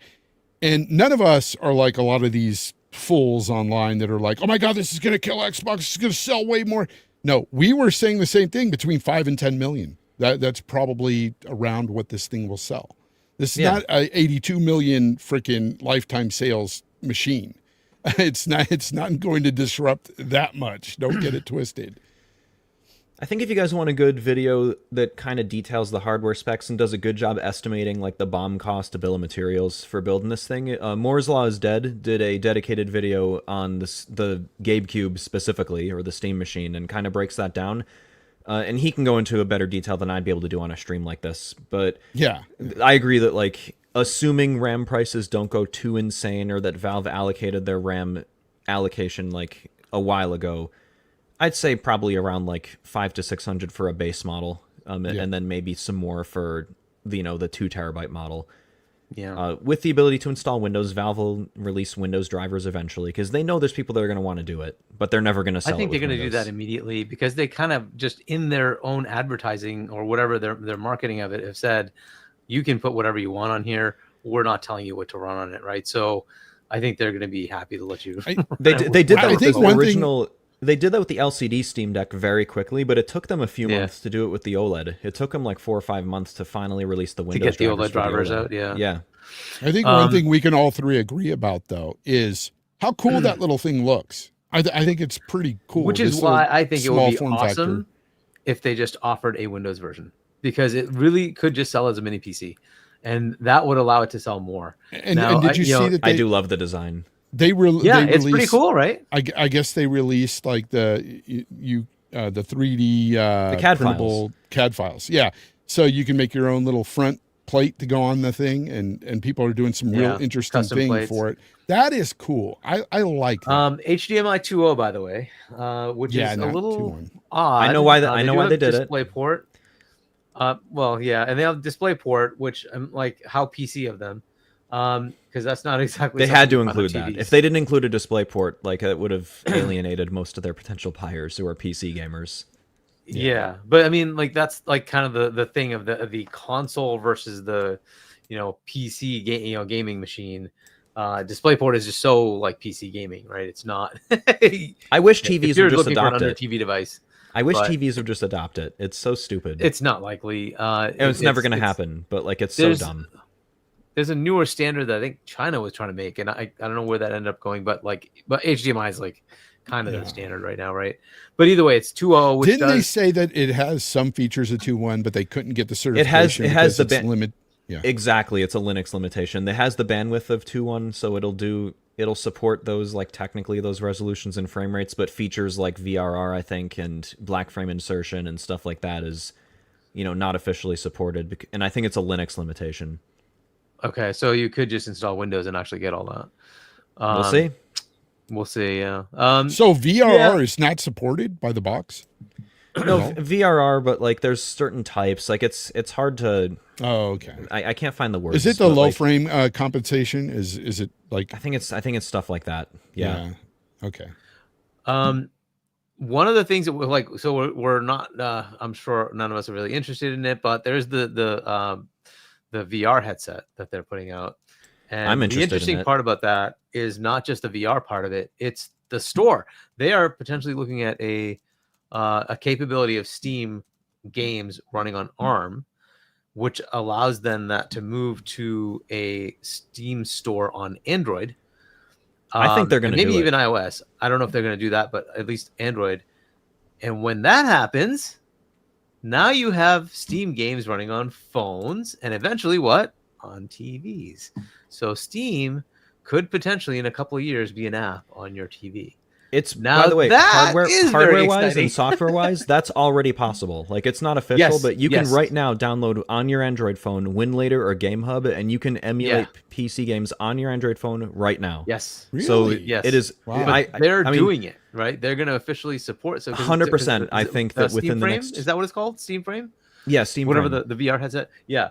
So they're making that happen, and it's like, okay, cool. This sounds very interesting. I don't know how long it's going to take to have that come out. But that's the future I've been saying, right? That it's going to be an app, and you can just download your bloody games right on your freaking TV, right? And that is coming. I mean, that's what they're starting with the Steam Frame right now. But I guarantee you're 100% right that within a few years they're going to have like Steam on Android with like a WinLater layer. It's going to happen. Yep. It'll be fun times. No, but that's why I was really getting into the OEM stuff earlier too, is because you not only have this GameCube, but you also have these OEM consoles and potential OEM from Steam, Xbox, and you're going to flood the market with all these different, potential consoles. And I'm thinking, how is that going to factor into the sales? How will it all disrupt console sales going forward? It's going to disrupt it somewhat. I mean, somebody pointed out in the chat, 5 to 10 million. How will that not, disrupt Xbox? How many did they sell this year, this gen? I think it's a different like a group of people that are going to purchase this device initially, especially. Yeah. You're going to have a lot of hardcore PC guys buying this as a side piece for their TV. A lot of people are going to be doing that. And that's why I would buy it. It would be my little side piece for my PC games on. Yeah, it just TV. depends on what kind of gamer you are, right? As we were talking like a few months back, right? The majority of the people who play games, they don't play the single player narrative driven games.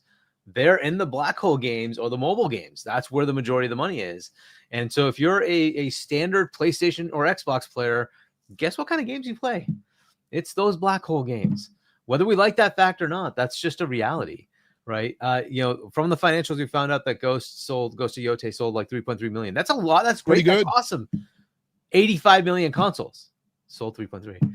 What are they playing? What are the other 80 million playing? That's a bit.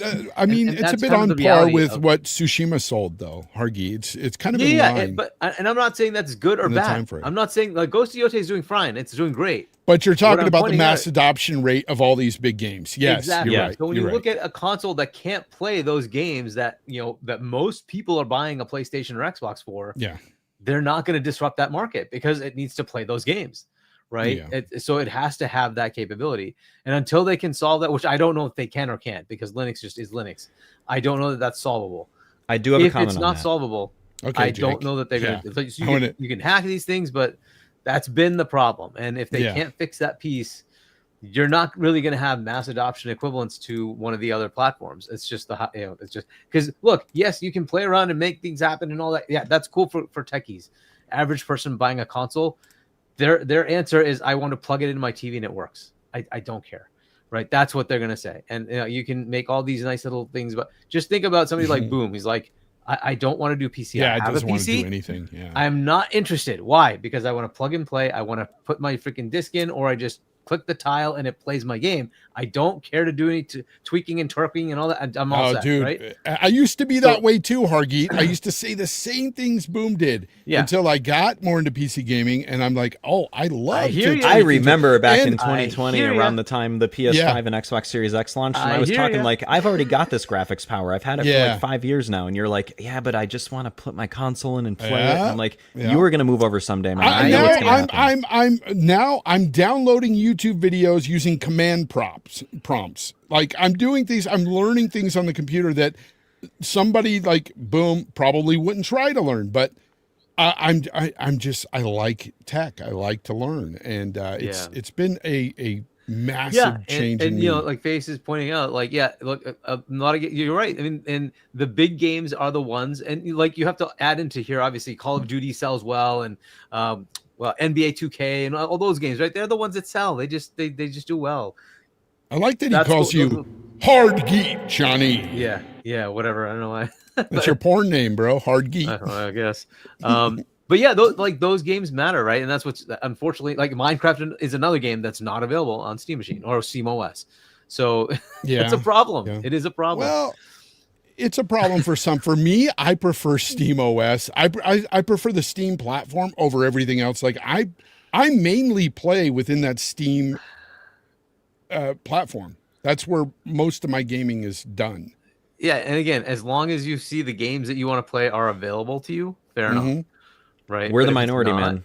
Like we just have to accept that we're the minority. Like the only multiplayer game I'm like regularly playing every day is old school RuneScape. Otherwise I'm playing single player games. But the vast majority of people playing Fortnite and you know, Yeah. other multiplayer games. Why do you And- think they added that to Game Pass? Yeah. Because they saw the metrics. People play that. Unfortunately, it's just the way it is. And that whole anti-cheat thing with Linux, by the way, is not a hardware limitation. It's not even a software limitation, because there are games with the exact same anti-cheat that like Fortnite uses, for example, that function just fine on Linux. It is developer choice. They are explicitly choosing not to support Linux. So if that's what it is, like Valve already has the translation layers and stuff in there to get it to work. It's the developers that are deciding not to do it. So I don't think that that's solvable. I think that's something that Linux gaming is just never going to be able to have.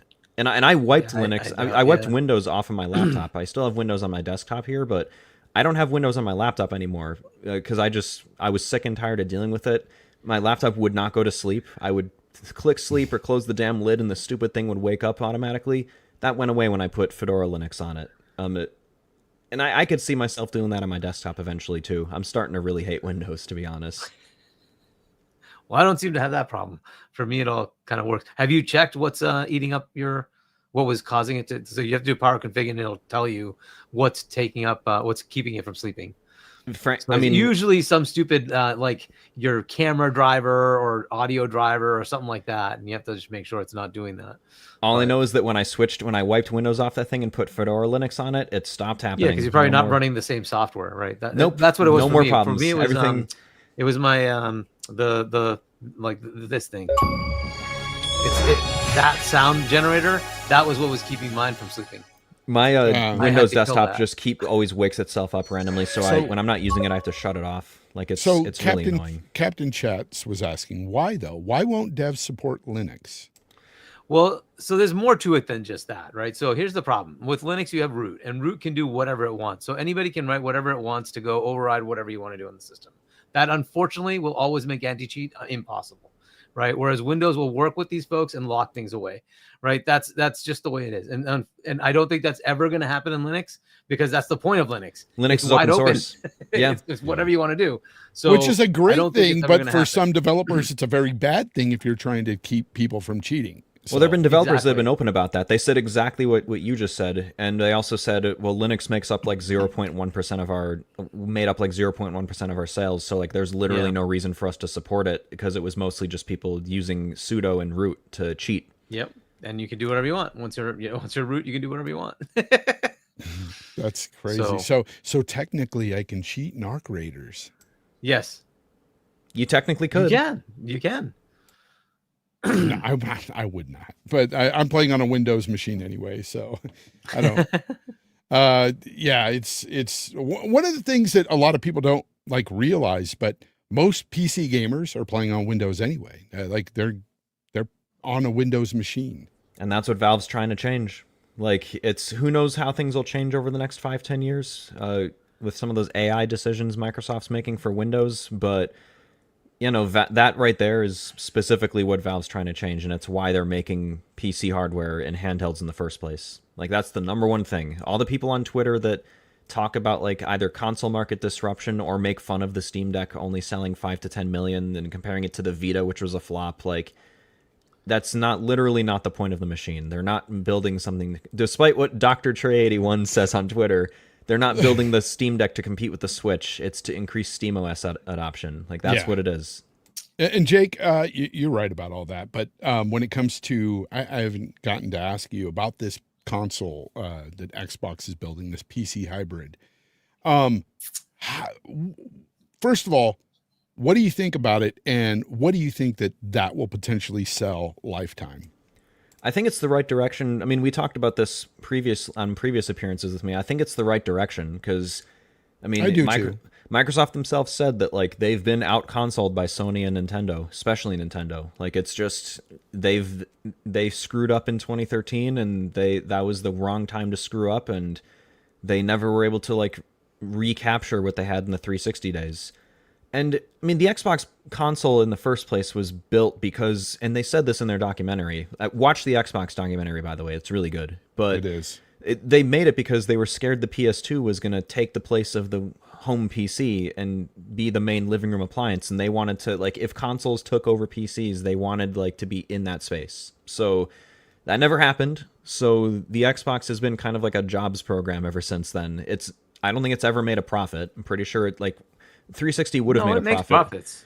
360 would have made a profit if it didn't have the red ring of death, and the Xbox One I don't think ever made its development money back. So like it's been like a huge money sink. And You mean the console itself? the console itself, yeah. And they like I think this is the right approach, especially because like they own Windows, which we were just talking about is 99% of the PC gaming market. I mean, Mac OS is nowhere near that, and Linux we were just talking is such a low amount, even with. And that's the SteamOS. part that's interesting, right? Like Mac OS exists, and Apple is doing whatever it can to try to get gaming, and it's still failing miserably. And it really Just stinks not because like getting- the Apple hardware, like the silicon, is really good. Like I'd like to see Mac gaming get better over the years, but yeah, I mean Microsoft has like they've got the Windows base, they've got to leverage that. Now, if that console PC hybrid thing is $1,500 and they don't make a lower end version, I don't see that selling in huge numbers. Yeah, I don't think it's But- $1,500. But like that's, I mean, that's also why Microsoft Well, is based on what essentially. you've seen with the specs, how much would you think that thing would be? We don't know a ton about the specs just yet. Like there's some speculation. Rumors. Again, you can go to Moore's Law Is Dead's channel for good like BOM cost breakdown and all that. But like we don't know much about the specs just yet. When they announce it fully, I'll definitely be back on here to talk about it. Yeah. But Because a lot of people are speculating because they're just hearing numbers thrown around like, oh, it's going to be 4 times more powerful than the PS6. we don't and we don't things know like anything. That yet. would be insane. Yeah. That's not even Yeah. remotely possible. Yeah, well, Dude, I'm the just saying, what's I there's- think the 5090 is like 4 times the PS5 Pro or something like that. So like, and yeah, that'd be Yeah, quite the leap. But Um, I mean, the rumor is. Go ahead. Sorry. no, I was gonna say like that also is why Microsoft is basically slowly and surely becoming a third-party publisher, because like their goal is not hardware sales. They want to build a machine to like have a dedicated in-home device to like play their games in a certain way, but they're a Game Pass machine that's not necessarily like a custom-built PC or something. But that's why they're also becoming a third-party publisher, because that's where most of their money is going to come in for the brand. So the spec, the rumor spec is for PS6 is like 35ish to 40ish T-flops. If I even take 35 and quadruple that, that's Yeah, that's insane. 140 That's T-flops. To Put that in perspective, the 5090 is 103.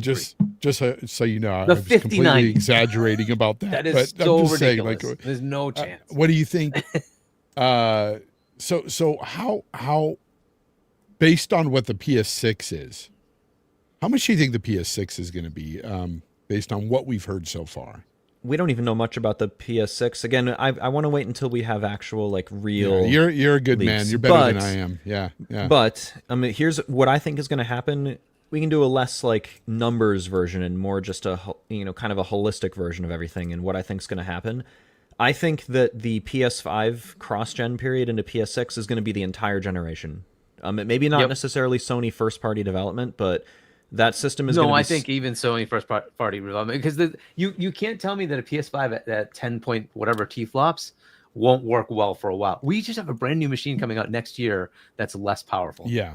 From Steam. Yeah, I mean, the PS5 won't be able to do. It's I'm gonna sure. work. I'm sure PS6 is going to have like AI features, and there's going to be some AI Yeah. features in some games that like won't work properly on it. So there'll be some games that like are going to be PS6 only, but I think the PS5 is going to be the budget option. It's maybe going to be sold for cheaper in that day, but that's going to be the budget option for the entire generation. And PS6 is going to be the premium console that Yeah. does the I AI think stuff. that's And exactly right. and so it's probably going to be expensive. Like I think it's going to be PS5 Pro price or more. And Yeah, it's not going to same. come with a disc drive. You'll buy that separately. It's Yeah. not going to come with a stand. That you'll buy What? that separately.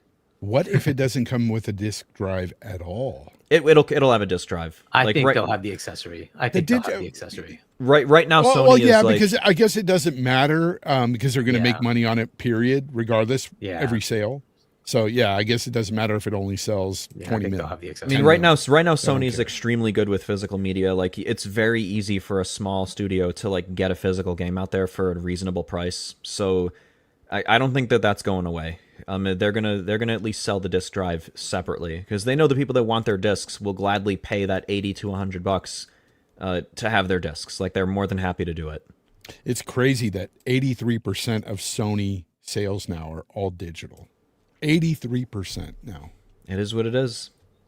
It's And crazy. even It's going. Nintendo, like Nintendo was the big like last bastion of true physical media. Okay, you buy the game and the game is it's not installed on your system. It's ready to go on the cart.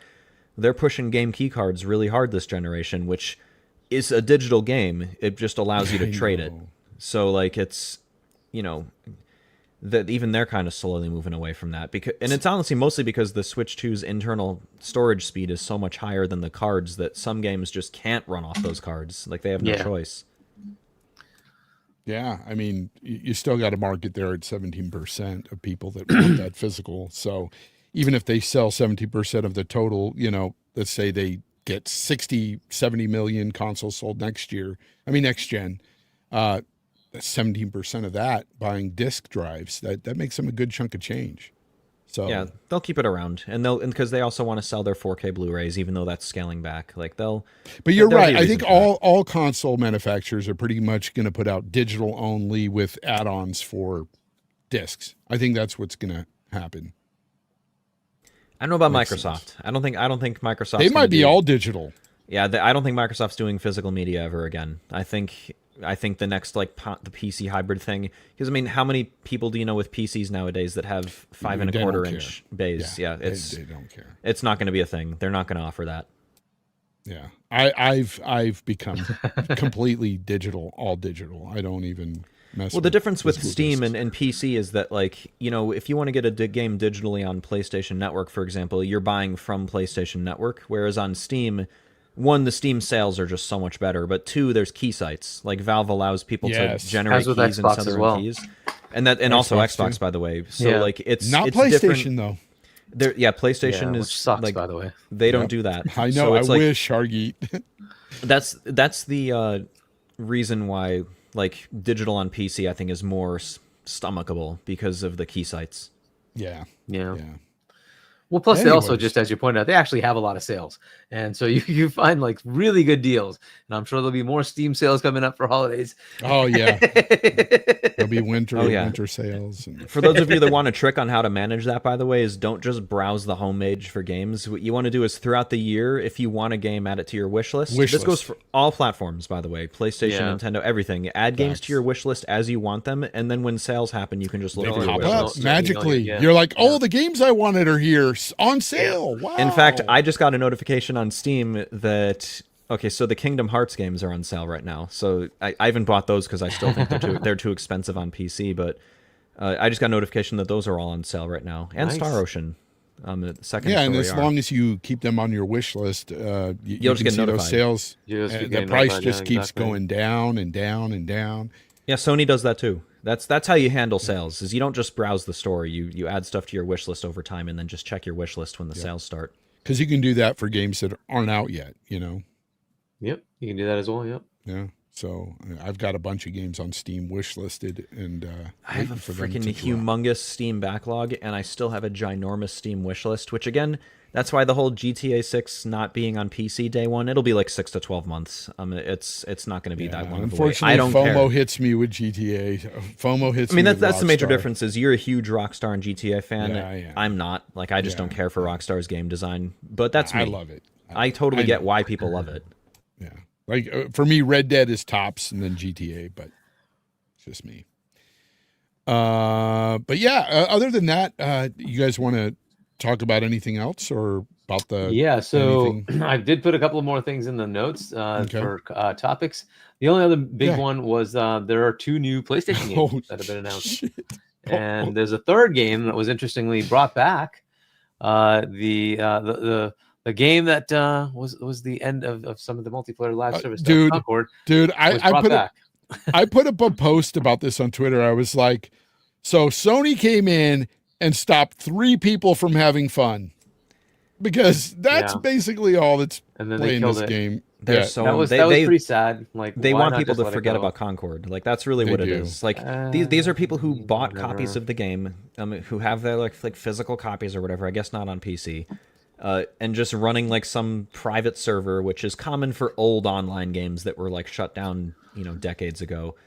And they didn't allow it. And I think Sony What's the problem with that though? Why not? I mean, Sony wants people to forget. I mean, technically, they have the right to shut down these private servers. It's a copyright thing. But, like, the really is they just want people to forget about Concord and move on. Like, that's... Anytime someone brings it up, they don't like it. You guys heard it. It's not us. It's the facts. Sony just doesn't want people to have fun. They don't want your fun, people. They don't want it. That's sad. But yeah, I get it. I understand if it's a private server, it's against the law, you know, copyright infringement, all that. How do you guys think Marathon's going to do? Oh, I think it's going to be DOA. I think it's going to flop just as bad as Concord did. You can clip this and save that, and if I'm wrong, you can rub it in my face if you want. Especially if Arc is still strong.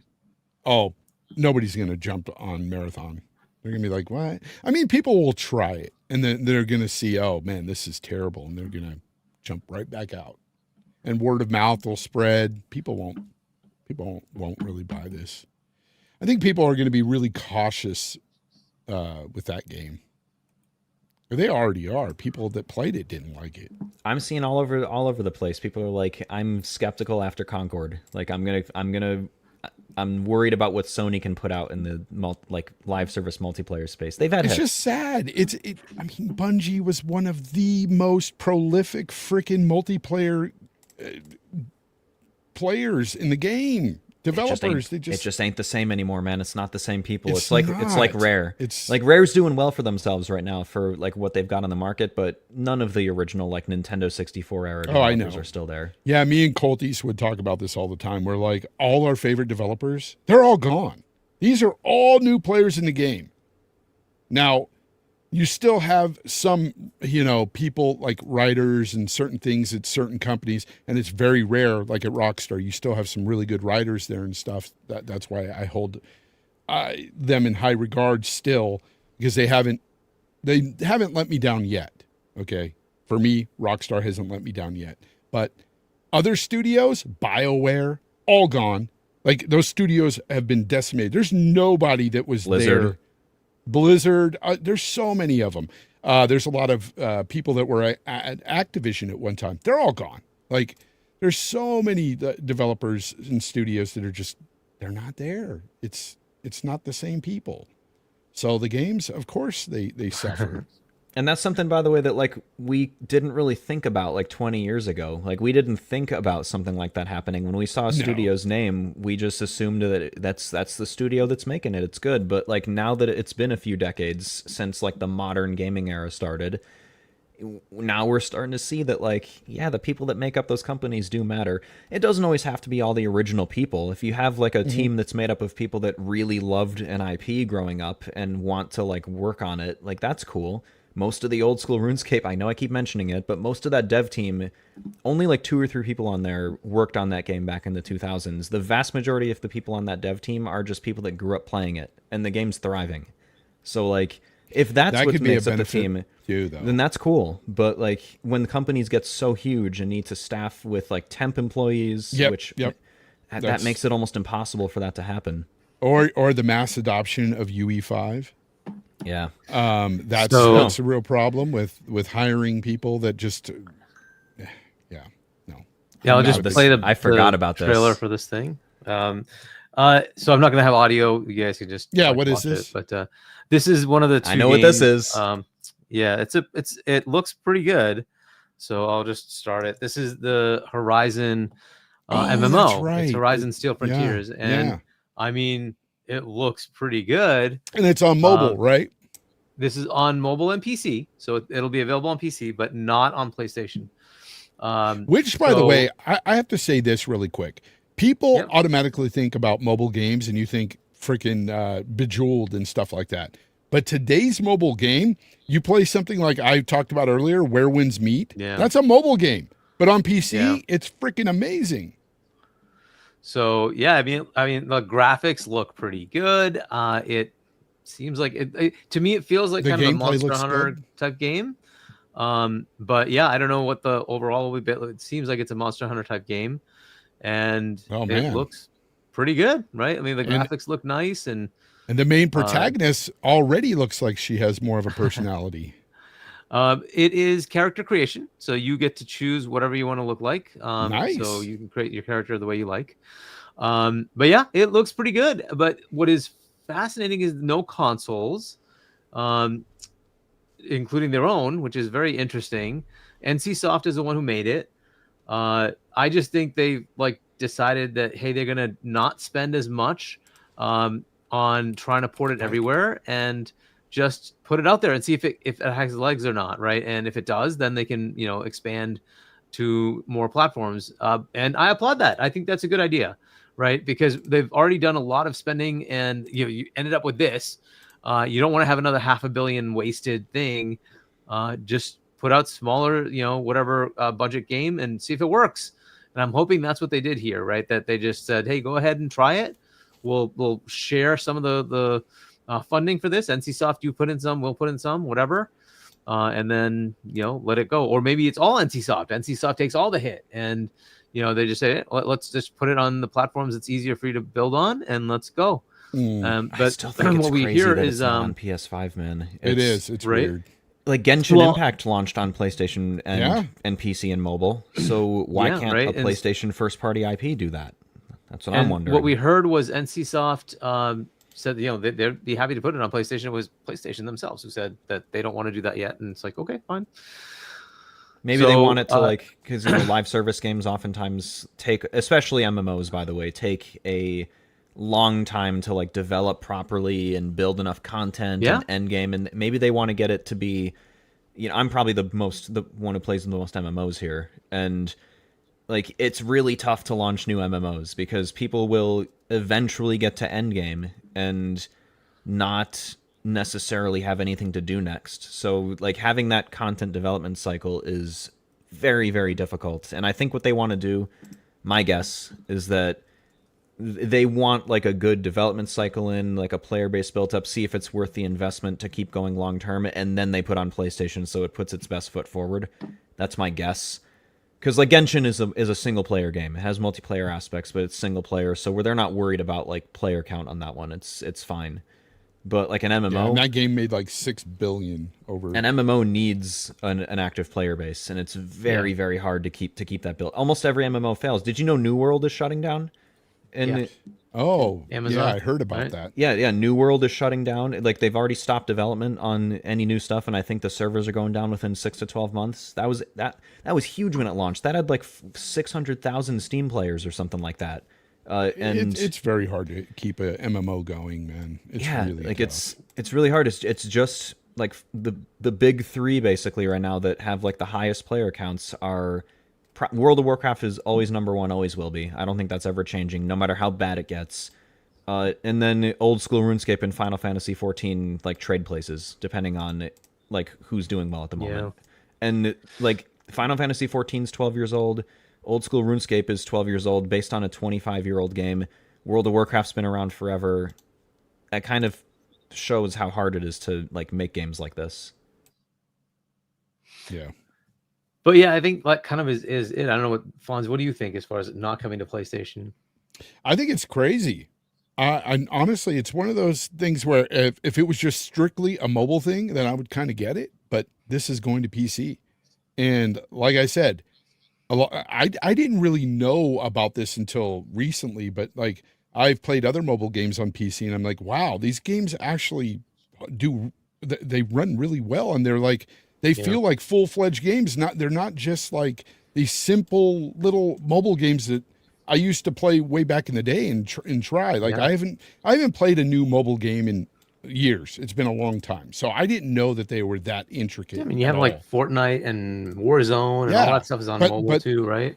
Yeah, but there's it again where winds meet is so robust. There's so much going on mechanically in that game, and I'm I can't believe that's mobile. Well, we were just talking about the best mobile game category for Game of the Year, and Persona 5: The Phantom X is in there. That has better graphics, significantly better graphics than Persona 5, which shouldn't be too surprising. Crazy. It shouldn't be too surprising because that was a PS3 game. But even versus Royal, it's significantly more up-to-date modern graphics than that. And that's on PC and mobile. It's not on... PlayStation was the home of Persona for decades, up until only a few years ago, and that's not on any console right now. Even though it could easily... it could easily run on PS5 and even Series S. It have no problem, even Switch 2. because it kind of can run. It's designed for like low end phones in China. Like that was so. Yeah, it's interesting like why certain games aren't released on console. Like, and I'm not as in tune with the mobile market as probably I should be. So I don't know how those decisions are made. Yeah, question why is from Bunty, member for 2 months. Question why is nobody talking about that game being a day and date game for PC from PlayStation? Is it because it's not a AAA game? No, I It's a think it is. I multiplayer think game. it's multiplayer. But I think it looks AAA to me. I don't know. Does that feel like it's AA or AAA? It looks. I don't know. It could be AAA to me. AA based on what NCSoft normally makes, but Yeah. I think really it's not surprising anyone because it's a multiplayer game, and Sony's already put yeah. multiplayer games on their day and date. I think multiplayer. So. They've stated multiplayer games will go PC day and date, right? It's just shocking that it's not also on PlayStation. That's the only weird part. And it's like, and again, why wouldn't you want something like that on there? I mean, it's just another avenue to get revenue. Like, yeah. So I think they've learned their lesson, right? I think it's just the Concord effect. They've decided we're going to spend less and get it working in the places where we know. But here's the people problem: will play those kind of games. But Concord wouldn't have worked on PC and mobile either. It was a bad game. That's what they don't get. Like, you build a bad game, nobody will play it. Nobody knows if this will be good. No, I'm not saying that. But at the same time, like, why? Okay. Why put it on PC then? Why not just? And by the way, this is a good point that Face is making, and it's one that's very also kind of head scratchy. The Horizon Steel is not available through Steam. It's available through the Purple store. So it's a store. It's a store. So you can get like Spider-Man and all that stuff. That's all there too. But there's a separate store called the Purple Store. That's from NCSoft, I think. And so that's where it's available. I think that's a mistake. I think it should be on Steam. I don't 100%. think that's a good idea to not put it on the store. I think that's it's probably for Yeah. porting reasons, because like it's technically doing like an Android emulation layer, which Google, by the way, officially supports. Like that's officially supported by Google. In fact, if you have an Android phone, you'll see they advertise it all the time on there, like play your favorite Android games on PC. It's probably just for development simplification, but the point is like it's still easy gonna be download a launcher on PC and get it. And by the way, like we were just talking, like Genshin Impact is not on Steam. Like that's got its own launcher. Oh, by the way, Preston puts up a good point here. If it fails on PC, it doesn't damage PlayStation, the PlayStation name like it would if it was on PS5. That's what I said. I think that's the number one thing. Yeah, that's a good point. Yeah. Yeah, I think this is a lesson learned that they are going to try it this way, and I applaud them. I think that's a good idea. Spend less, let them take much of the hit, right? NCSoft, and if it's a success, port it over. Exactly, bring it on over, no problem. Yeah. Interesting. Good. Right? The other one they did was that one's much more mobile focused, but it's a Ratchet and Clank game, but you look at it and it feels very mobile. And that one is it's mobile only. It's not on PC. But again, you can emulate Android on PC. You can launch, get a launcher for Android games on PC. So you can do that if you want to. But it is officially only Android and iOS. But yeah, again, 2 games not coming to PlayStation. First party like IPs, but whatever. Yeah, no. That's I'm glad you brought that up. That's a good point. Yeah, I seen a bit about those games. I didn't really look into it that deeply to know. Hey, it's not coming to PS5, but the Horizon MMO kind of looked interesting. So I'm an MMO guy. I'll check it out, but like all MMO releases, Sony IP, Horizon, whatever, I'm always skeptical. Because again, I understand, and most MMO players understand, that an MMO is not going to be always great when it launches, and it's about the content pipeline. But the average casual player that's going to try it isn't necessarily going to understand that, and a game could die before it really hits its stride. It's really about that end game. That end game is so important. Those games. Or if they build it horizontally, like there's all this talk about horizontal and vertical progression. If they build it horizontally, aka the game grows outwards instead of upwards, they could make a game that you don't have to worry about rushing to end game, and it's about the journey and like doing stuff. But again, that's really hard. That's why there's not many MMOs that do that. Continuous content that you have to keep up with, and because I mean, what MMO would you say does that kind of content that just horizontally. Yeah. So I mean, honestly, like old school RuneScape and World of Warcraft are like the two main like examples. Like old school RuneScape's horizontal. There's it's not about like you increase your character level to unlock higher level content and then you make your way to endgame. It's like there's 1,000 different things to do essentially. Whereas World of Warcraft is very much like you get to the end game, you wait till the next patch, you get to the end game, you wait till the next patch. And that's how most MMOs do it because that's the easier way to do it. That's probably what this one's going to do. But the problem with that is it's easier, but it's harder to keep that going. Especially as time goes on, people are going to, like new players may look at it and be like, I got to do all this just to catch up with what my friends are doing. Whereas if you make it horizontally and make it about the journey, it doesn't matter. You can just start whenever you want, and you're not worried about like catching up to people in FOMO. Which again, there's a reason why there's not many MMOs that do that, because it's extremely hard to build good systems that support that. Yeah, I could talk about MMOs all day. Yeah, have you tried Where Winds Meet, by the way? I haven't, but it's definitely on my radar. Like it's on my wish list. So far, I haven't even really gotten to the aspect of the whole MMO part. It's just I'm doing a bunch of stuff solo right now. But there's raids and stuff like that. I haven't done any of that yet. But so far, I love the leveling process and the gameplay, the mechanics, the combat. It's all pretty good. I think leveling's the best part of any MMO. The progression and the of course, the build up of your character. And I think that it's smart for we totally like off topic here, but I think it's smart for MMOs to, in the modern gaming landscape, to focus on a lot of solo content, but either with the ability to do it together, like you're doing a boss, but you can see other players also doing the boss, but it's your own health bar or whatever.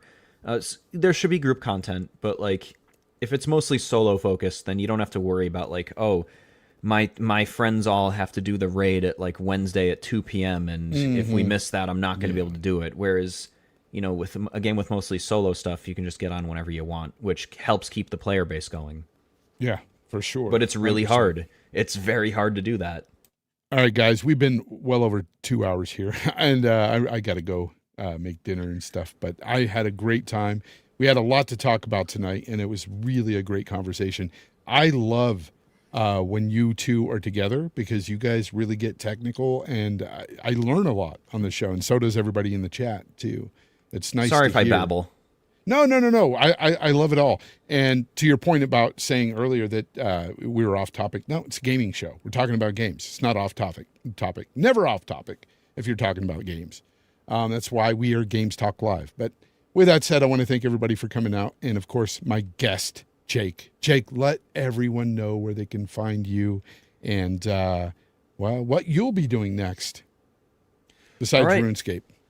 I mean, that's honestly like the game's getting a giant update tomorrow, so that is what I'm going to mostly be doing gameplay-wise. But and you'll find me on Twitter, FSAPOJAKE, or my YouTube channel with the same name. I haven't uploaded a ton to the YouTube channel, but I'm starting to do like some technical breakdowns, like Digital Foundry at home, so stuff that they might be a little too busy to do, because they do a lot of stuff. But you're mostly going to find me on Twitter. If you want to interact or see me posting stuff. Yeah. You've been pretty subdued lately. You're not really as vocal. Like I said, I turned 30 in September, man, and I don't know if it happened with you, but like the brain chemistry changed, like things. And it continues to do that when you hit 40 and then 50. That's what my dad said. Keeps changing a bit. However, in my mind, I'm still like 21. Yeah, sometimes 12. That's what's crazy is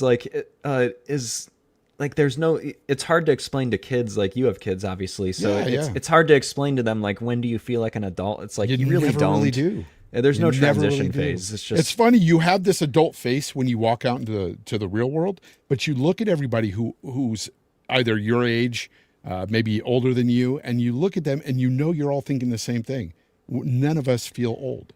Well, it's like the boiling frog analogy, like how if you slowly increase the temperature of the boiling water, the frog doesn't notice, but if you drop it into boiling water, obviously it notices. Yeah.